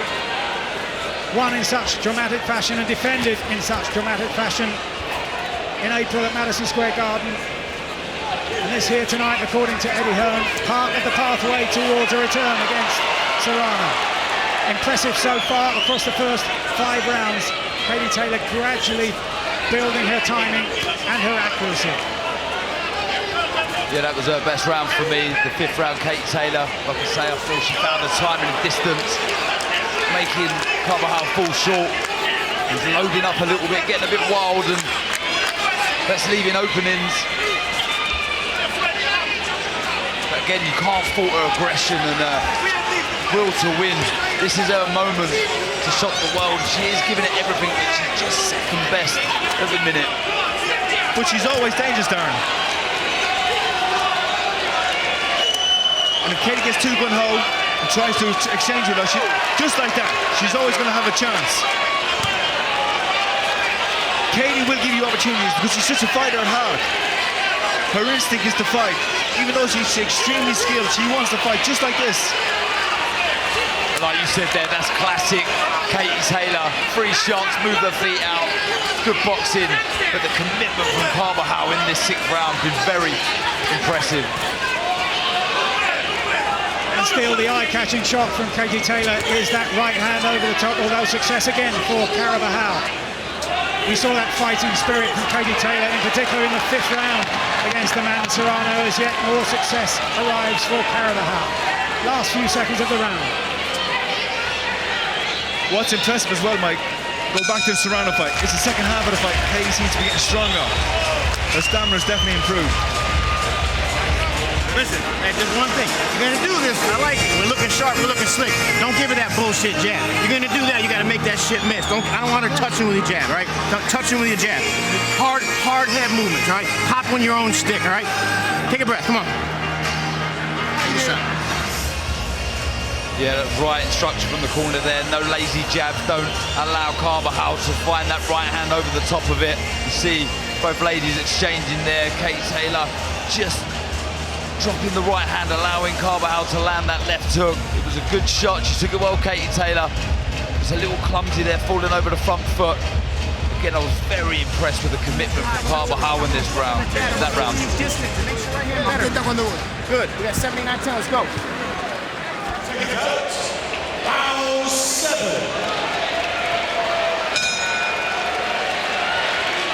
And that left hook we saw on the slow motion replays from Carvajal must have been just about the best shot that the Argentine has thrown in the contest so far. And once again, as has been the pattern of the fight, she gets on the front foot, at times falling in off balance, as she was there, and giving Taylor the chance to counter. But this time, Taylor didn't quite time it properly, waiting for the opportunity, a couple of solid left hooks, and then switching the attack to the body.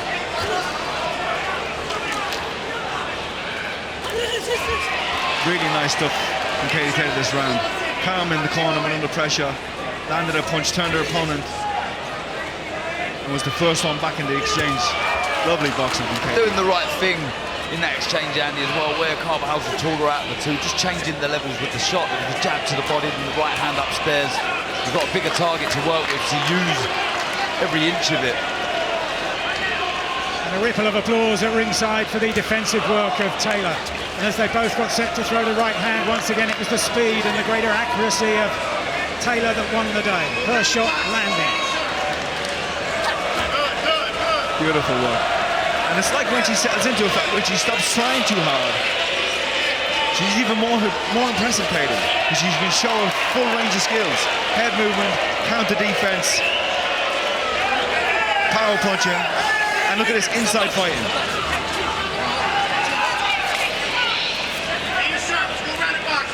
Yeah, there really must be a lot of tension going into fights for Katie Taylor, and like you say, once she does settle down and relax into the fight, you start seeing the best of her, and you see her now full of concentration, just looking for the slow jab to come out from Carbajal so she can fire back with the quick counters. And just a sign of apprehension in the work of Carbajal there, because she's been punished for being made to miss in this round. Clearly feeling the effects of those shots.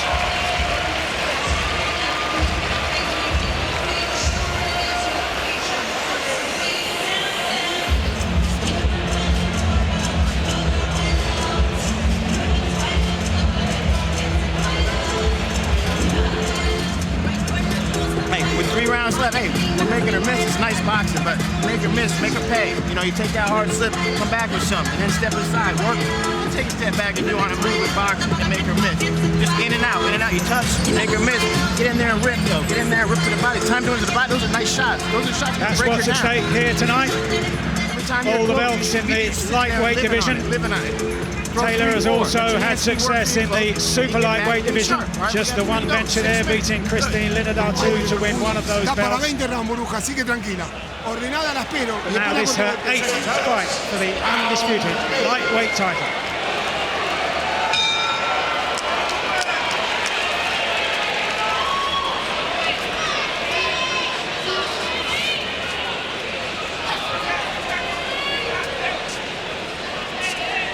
I feel Carbajal really has to try and get close to Katie Taylor now. She can't win this fight at range. I felt that may have been her best options to start with, but she just doesn't have the hand speed to trouble Katie Taylor. So the best way to sort of nullify the threat of Katie Taylor is to get close, but that's the issue right there. As she went to throw the right hand, Katie Taylor just stepped out of range and out of danger. Tony Bellew's scorecard just disappearing from the foot of the screen. Everything so far in the 7 completed rounds to Katie Taylor. On her way to another successful defence of the undisputed lightweight championship of the world.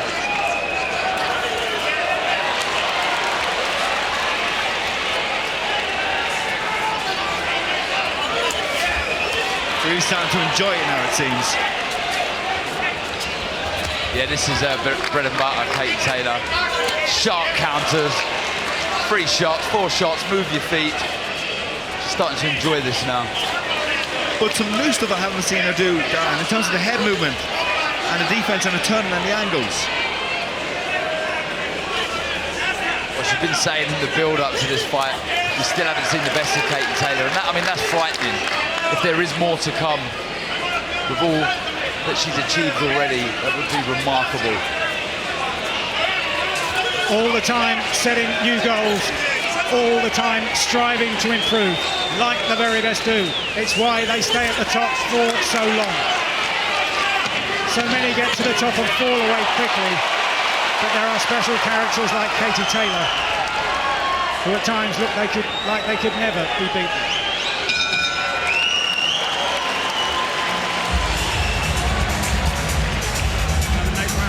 Another nice round of boxing. Listen, when your boxing's moving like that, though, we gotta just a little busier with this. Listen, I don't even care if it lands.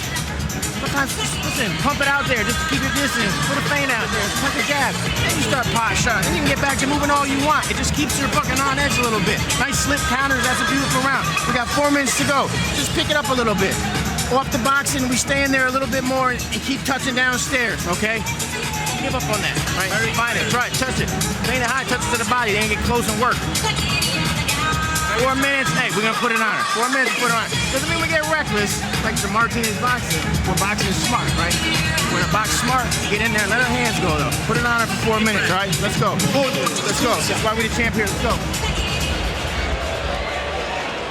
Second touch, round 9. So Katie Taylor's been here so often before and starts this 9th round on the front foot with what's become a signature punch of the fight, the overhand right, looping over the left hand of Carbajal, who's been game throughout across the 8 rounds so far, but has been second best in terms of variety and in terms of speed. And still the legacy of Katie Taylor being felt at the recent European Women's Championships in Montenegro. Ireland finished top of the medals table. 3 gold medals, including middleweight Evie O'Rourke, becoming the first Irish female boxer to successfully defend a European title since Taylor herself. Beautiful double left hook from Katie Taylor on the back foot. Lovely shots.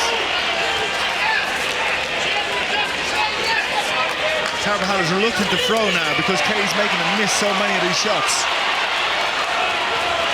Lovely body shot on the inside. Yeah, and Katie Taylor starting to creep forward on the front foot, pushing Carvajal back. Switching the attack to the body, confusing Carvajal, no question about it.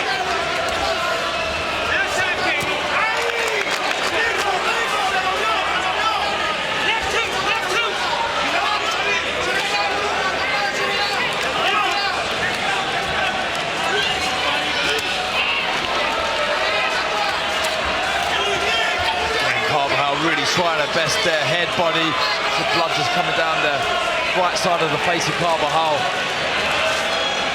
Can't fault her commitment in this contest, which has just been second best. Again, Katie Taylor holding the centre of the ring, just taking a shot there.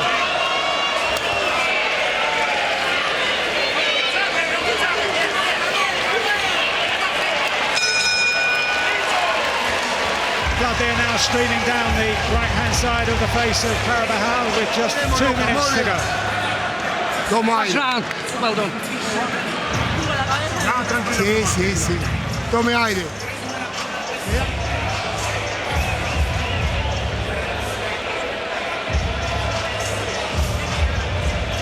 There's the clash of heads. It was a decent attack from Carvajal. That was on the ropes just above us here in our commentary position, and we could hear that left hook there to the body, thudding into the rib cage of Katie Taylor. Solid shot. And Carvajal, as we've seen, and there is the evidence, coming off second best. Acá estamos, ya sabemos qué se trata, ¿eh? Tomo aire bien profundo. Look good, you look good.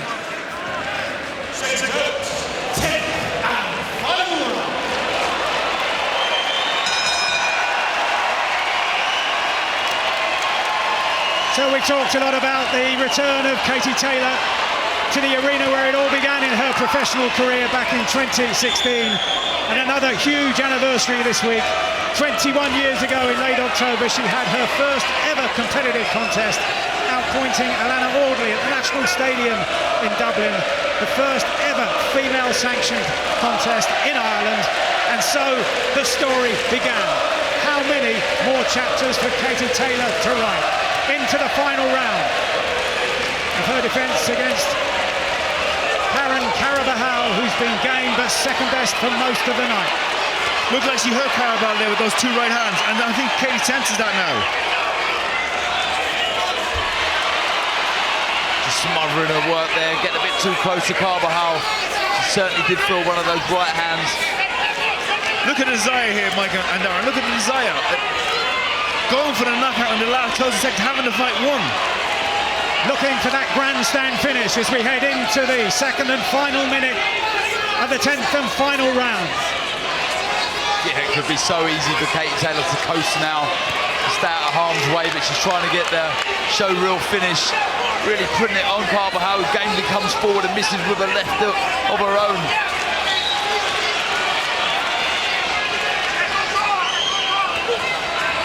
Taylor slips inside, throws that left hook to the body. Been doubling up during the contest with great success on that particular flank. The overhand right also has been so successful. Not quite getting home there. Last few seconds, and how the crowd are relishing here their night in the presence of one of the greatest sportswomen of all time. Closing few seconds for Katie Taylor in defence of her undisputed lightweight titles, and the crowd getting into full voice here. An embrace at the end of 10 rounds. After 10 rounds of action here at the Oval Arena, Wembley, London, England, we go to the judges' score totals. Victor Laughlin, 100 to 91. Carolina Putz, 99 to 91. Benson Kovats, 98-92.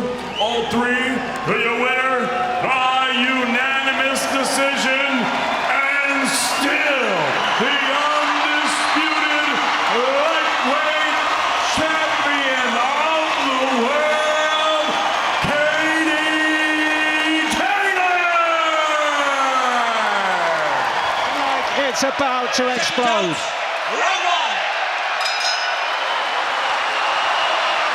And so 6 months and 5 days on, it's the long-awaited rematch. Cameron against Taylor. Is this going to be round 11, a continuation of what we saw in May? Or can Katie Taylor make it round 1 of a new fight and a new night? Brilliant, sharp start by Katie Taylor. Immediately she looks good, Mike. Her legs look good. She's not hitting the ropes. She's staying in the centre, but circling. Using her jab well. It's a good start for Katie.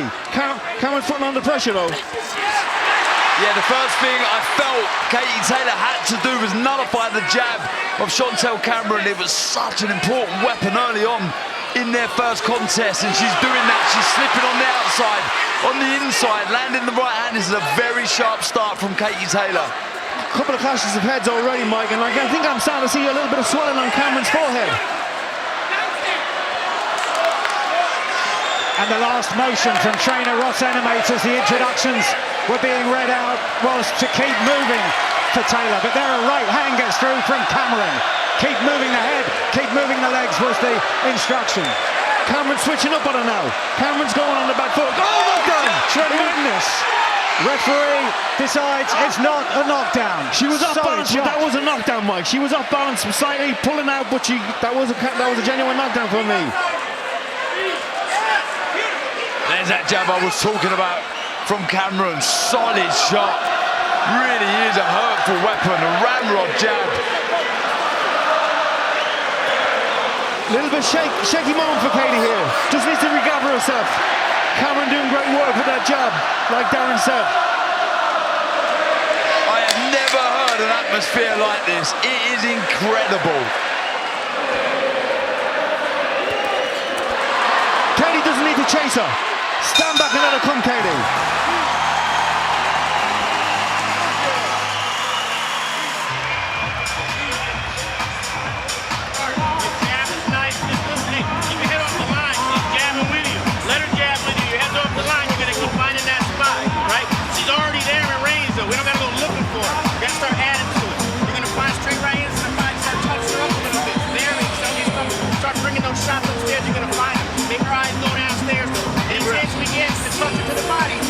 Especially the first half of the fight. We get close, we rip, and those are the shots that sit on. Sit on them big shots in the body. As soon as you're done, though, listen, as soon as you're done, she's going to be trying to answer. So we're smart on high guard, it's a small exit, but you just take a step and walk away. Yeah, it was a very fast start from Katie Taylor. Then there was that ramrod jab. No, seemed to hit the gloves or was it the chest? I'm not too sure. Was she standing on the foot? I'm not 100% sure, but lively opening round. Into the second round we go then, and another solid right hand landed from Cameron at the end of that first round.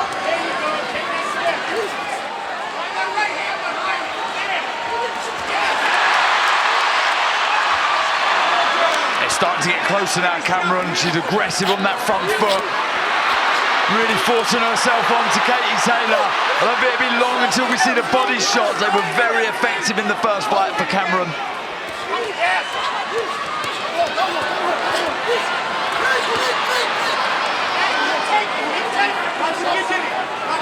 Every success for Katie Taylor being greeted with a wild ovation here. That's the jab she needs to do. Take her head to the right and throw her jab. It'll avoid Cameron's jab by landing her own. Does have the upper hand when it comes to speed, Katie Taylor, and she's boxing nicely on the back foot. Good check hook from Katie, good sidestep hook. This is where she has to keep it out of the corners. Cameron putting on great pressure here, and they're Delfine at a tremendous pace, Mike. Really hard to keep you cool under this type of pace and pressure. Clash of heads again. And they came through a similar occasion last time around in May. Good right hand for Katie in the clinch. Cameron. Yeah, she's trying to rough her up, Cameron. She's in the clinches, throwing the right hand round the side of the head of Katie Taylor. Oh, nice left hand from Katie Taylor. Good work.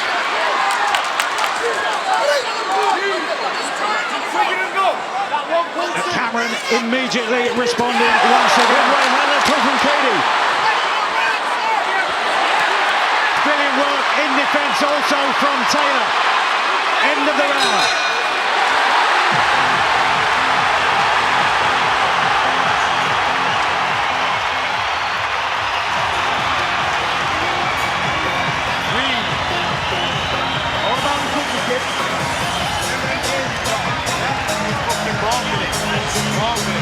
Okay, I don't want that much bottom this early. Still got a smile with it, yeah? She's waiting and dropping. They've got to use them fins to pull the first one to go again, yeah? Even if you stab it down first, don't always give it too much too early. So, draw the first on full, stab it down, yeah? Don't forget the triggers. She's going with it. This was it. Follow through with the jab.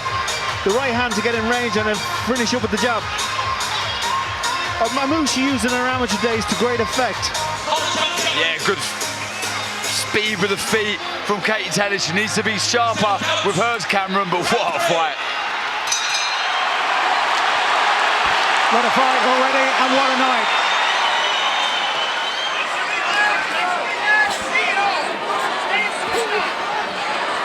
Into the third round, and Katie Taylor trying to put her greater speed to good effect here.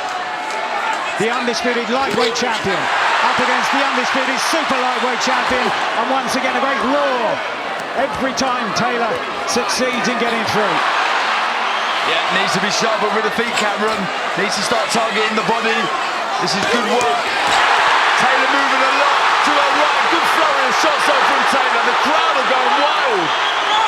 And so many of them around this arena on their feet, lifted by the successes of Taylor in this third round. And Katie rings around this arena. Can she turn it around? Can't go back in straight lines, Katie. Has to keep circling. Good work from Cameron, good jab.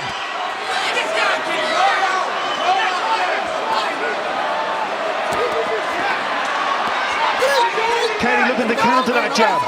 Fell short that time. You can see a little nick to the right eye as well of Cameron. It's come from the clutch heads, I'm sure. Good work again. She needs to be busy, Taylor, but not greedy, and we're seeing that so far. Cameron coming on strong now, putting a lot of pressure. Good shot to the body.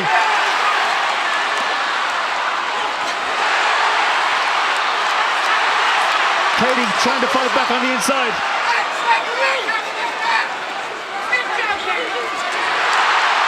Tremendous action once again in the third round, and is there now some blood on the side of the eye of Cameron, or is it just that particular blemish getting ever more red as she goes on the attack?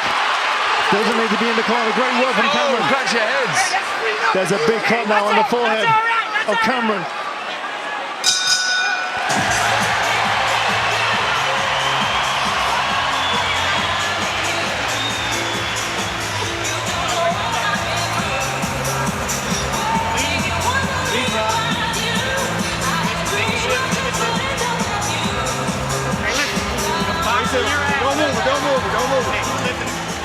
Looks like a nasty cut on the forehead of Cameron, but before that clutch of heads, it was some lovely work on the back foot from Katie Taylor, finishing with the left hook.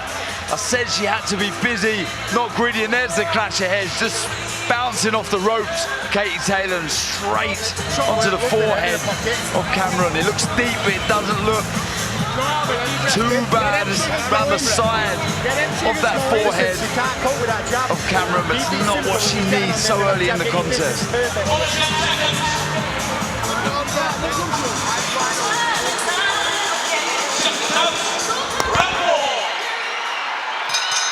Well, Cameron has got one of the very best in the business in Kerry Kay, who's going to work on that particular cut. But Taylor now has a target, and the key will be how much of the blood, if any, runs down into the eye of Cameron. Katie's starting to find her right hand. She's countered the jab of Cameron already. Step back, right hand, left hook. The referee's calling the doctor to have a look at the cut. And we haven't yet completed the 4th round. Doctor gives it the okay. If we get through the 4th round, then beyond that, it will go to the scorecards as they stand, because it was as the result of an accidental clash of heads, as ruled by the referee and as seen by us on those replays. Cameron sit in the corner, Katie. Great work from Cameron. Katie can as well. But this is the fighting spirit of Katie Taylor on display here. Heads again, Mike, coming close together. Yeah, she's looking to counter Katie Taylor as Cameron rushes in, and that's what's leading to the clash of heads. But good work again on the back foot from Katie Taylor. Terrific left-right combination, then followed by a jab and then stepped off. Foot and body shot from Cameron. Yeah, that's better. She needs to start working the body. Cameron, slow down the older Katie Taylor. Katie's having great success with her left hand. She's finishing up her compensations with a jab all the time, and it's the last punch that's landing. Yeah, she's bringing her feet in, really smart stuff. I think that body shot took her bit out of Katie, but she's fighting back. And once again, just as we saw first time around, success for one, followed by success for the opponent. What she's doing really well is taking her head off the line when that jab comes. She's slipping it and coming back with the right hand, or she's slipping it and throwing a jab at the same time. And the big difference in the first fight, Mike, is she's not spending any time in the corners or on the ropes. She's keeping the fight in the center of the ring. Strong end to the round once again for Katie Taylor.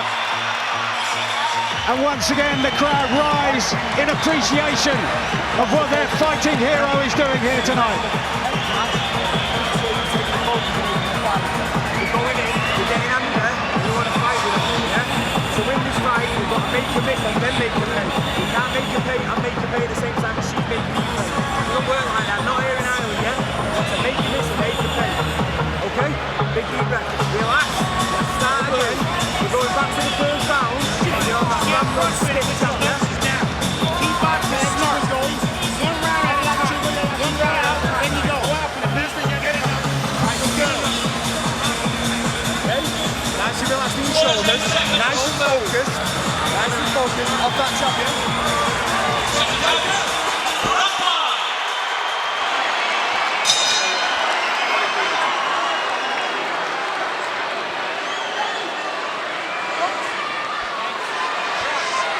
Another check in the corner and the referee waves them in then for the start of round 5. She's got to bring her feet in, sorry Mike, she's got to bring her feet in, Cameron. She's just falling short of that jab. Katie's always edging slightly away from her down, and it's just making her fall short. Small steps back, judging the distance. Good feint and jab to the body for Katie. Good comeback from Cameron.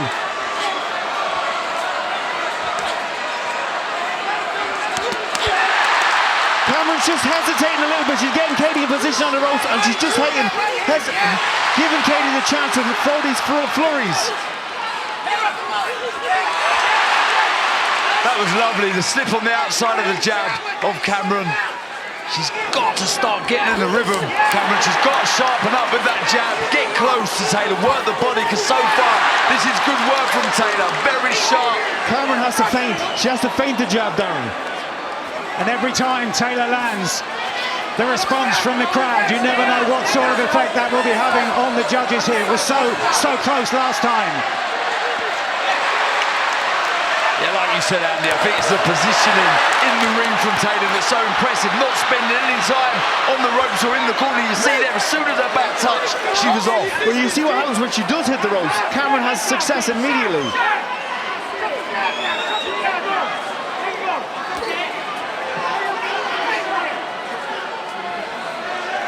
I thought Taylor would need ring generalship. Box this over, and so far she's doing a great work from Cameron.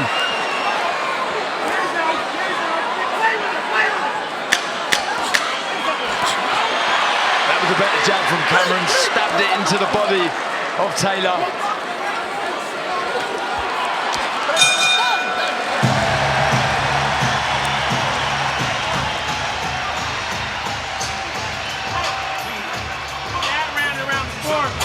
following every jab back with right hand.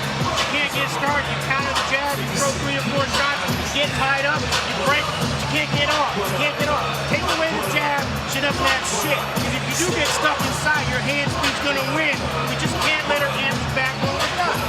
High guard, take a step back, tie her up, turn to the scope. It's a great boxing game.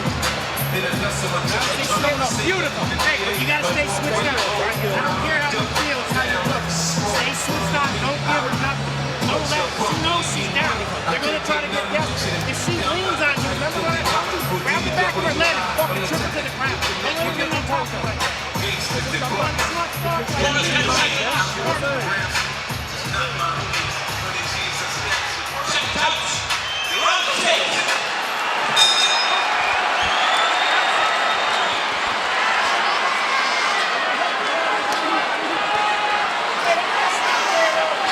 So into the second half of this eagerly awaited rematch we go. Taylor using that blistering speed to get through to Cameron. I said at the media workout watching Katie Taylor, I didn't feel that she could get any faster, not at her age now, but she seems as if she's sharpened up. It's remarkable. Blistering hand speed shown so far in this contest. And a different approach from the Taylor camp to fight week. Fewer interviews, fewer public appearances. The focus completely on tonight.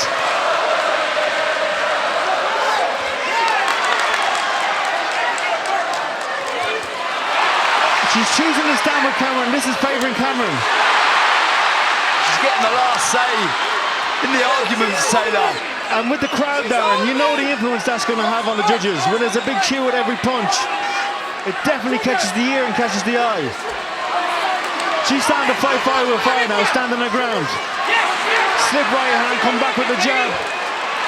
The heads are coming dangerously together again. It wouldn't surprise me if there's another cut in this fight.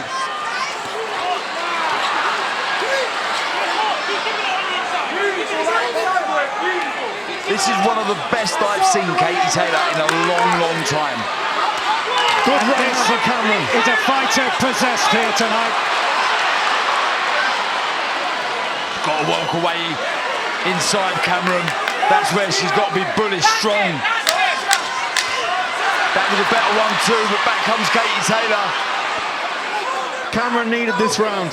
She needed this response. It was slipping away from her, now she's right back in it.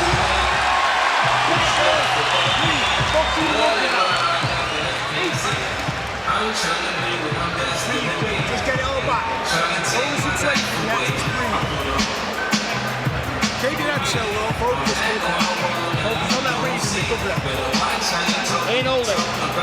Okay, that round is beautiful. See that up, them uppercuts, and them body work. Now listen, very important. When you're walking with your hands. This lovely slip. Katie is using Cameron's jab against her greatest weapon, and she's turning it against her by slipping it and countering it all the time. And when they're close, it's the quicker hand speed of Katie that catches the eye, because she's always the last one to punch.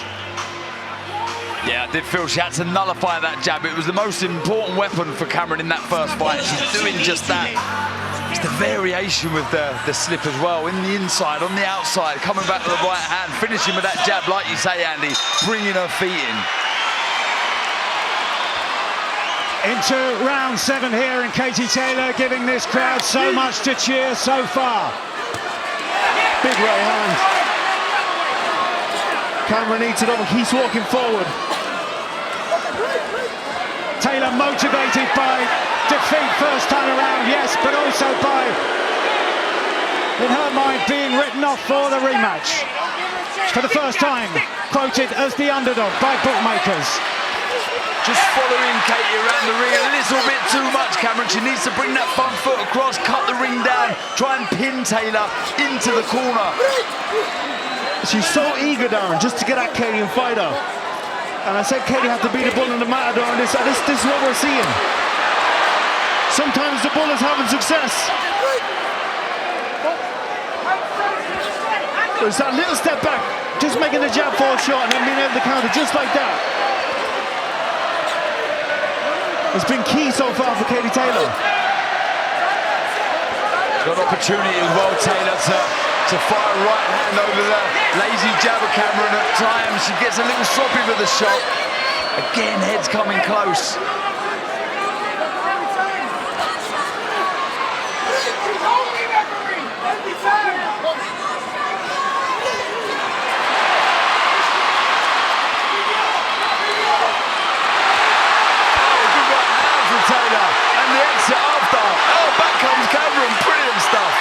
Tremendous action, just as we saw in the first fight.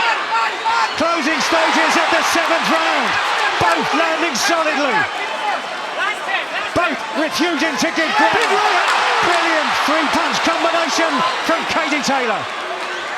Fight of the year right here, guys. What a round. And still 3 to go. This is turning into something very special.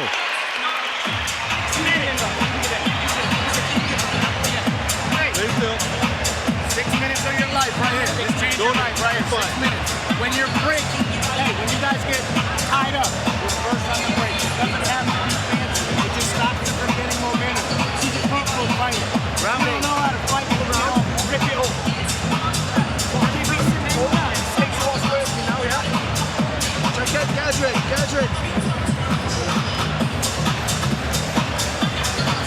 Stop leading, Doc. It's all right, Doc.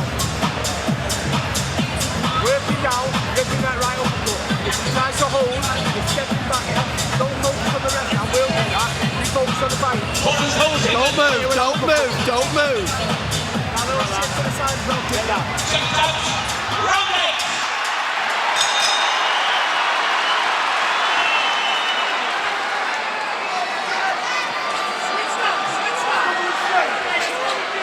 Barry Jones at the moment has got Katie Taylor leading by 3 rounds.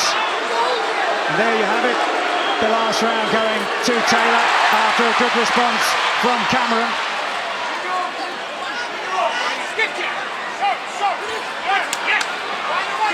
And one of the telling impressions here tonight has been the constant cheering from the crowd every time Taylor has success, and there's been a lot of it. Yeah, she's responded to the crowd as well. Katie Taylor really feeding off the energy in this venue. Again, she's got to be sharper with the feet, Cameron. Got to get closer, falling short of the jab there. That will allow Taylor to fire that right hand over the top. So on Barry Jones's card, Cameron has to win all 3 of these rounds just to get a draw. Big moment here for Cameron. Her and Katie to the body, coming with the uppercut on the inside. And a bruising now beneath the left eye of Taylor. And she's wincing in there. Yeah, it's getting rough inside. Cameron really starting to rough up Katie Taylor. The shoulder. The size and the strength of Cameron really coming. You can see that now. These uppercuts and hooks from Cameron. Back comes Taylor. What a fight. Could this still turn Cameron's way? She's trying to free herself, trying to give herself some room. I'm not sure if she's exhausted or if she's using tactics to take her. She needs to box and move. She needs to keep doing what was successful early. Taking a step back. Control, right hand. Big shot. What a response from Katie Taylor. 2 rounds to go.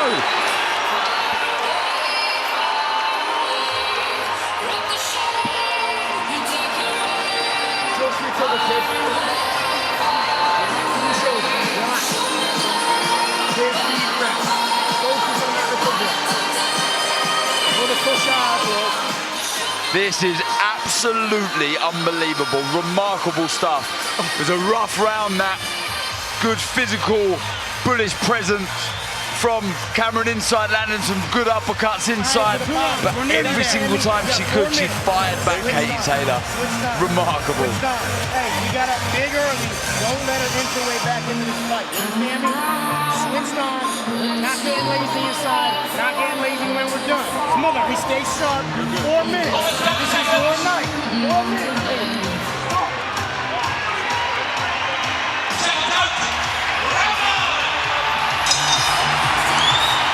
And this into this atmosphere here in Dublin as Katie Taylor tries to revive her career after the first defeat back in May of this year. Motivated by the doubters, but how much is left? Was she weakening towards the end of the 8th round? And can Cameron capitalise? Feet are going to be pivotal here for both. She has to move Taylor. On the flip side, Cameron needs to get close. Inside, it suits her. In the pocket suits Cameron. There has to be method behind Cameron's aggression, or else she's going to get countered every time.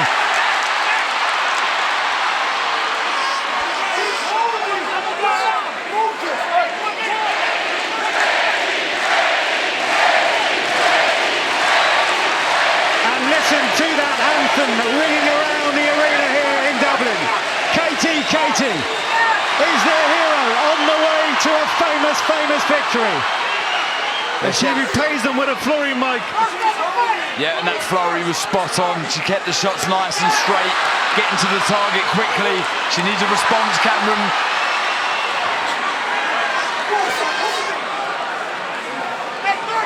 It was late in the previous round that Cameron came back.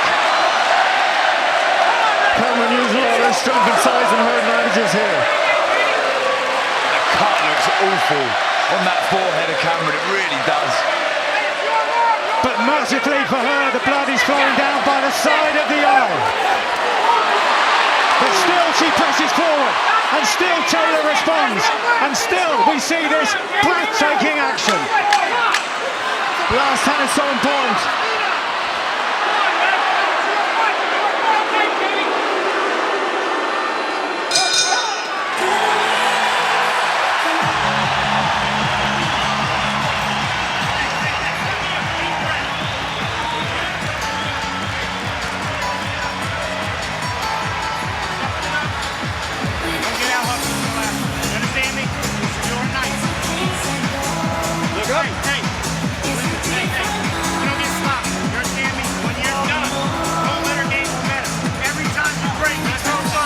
Great right hand from Cameron. Katie left it. This has been... You could have heard this kid put out any part of the fight. These girls have gone... These women have gone toe-to-toe here for our entertainment. And I take my hat off to both of them because they're both champions and they're both warriors. One of the best fights I've seen this, it really is. The atmosphere, the fight itself sets up a fantastic final round here. I'm not sure about you, but I got Taylor pretty comfortable lead. Cameron's had her rounds, definitely. Taylor stays on her feet. To me, she wins the fight.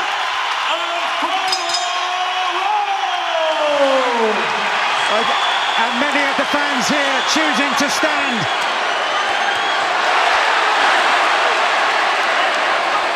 Barry Jones has got Taylor leading by 3 rounds into this final round. As far as the crowd are concerned, it's already celebration time here. But Cameron applying the pressure at the beginning of the 10th. Yeah, it's good pressure as well, Mike, from Cameron. Forcing herself onto Taylor, landing some big right hands. Katie's going to try and stay close to Cameron and smother her work. This is good from Katie.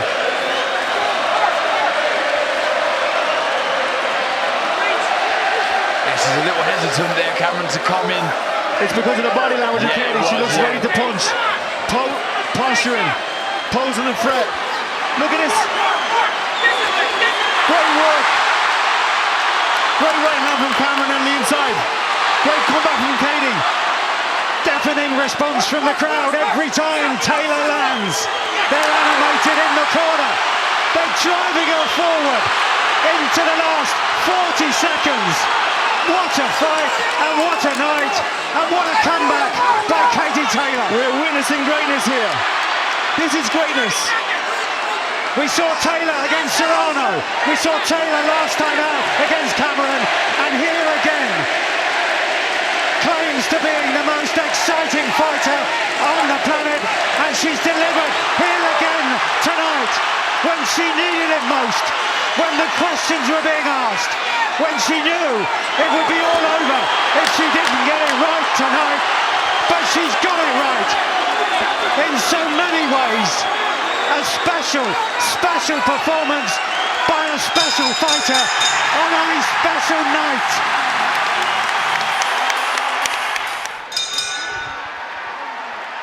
Ladies and gentlemen, let's get a nice round of applause out here for both of these fighters.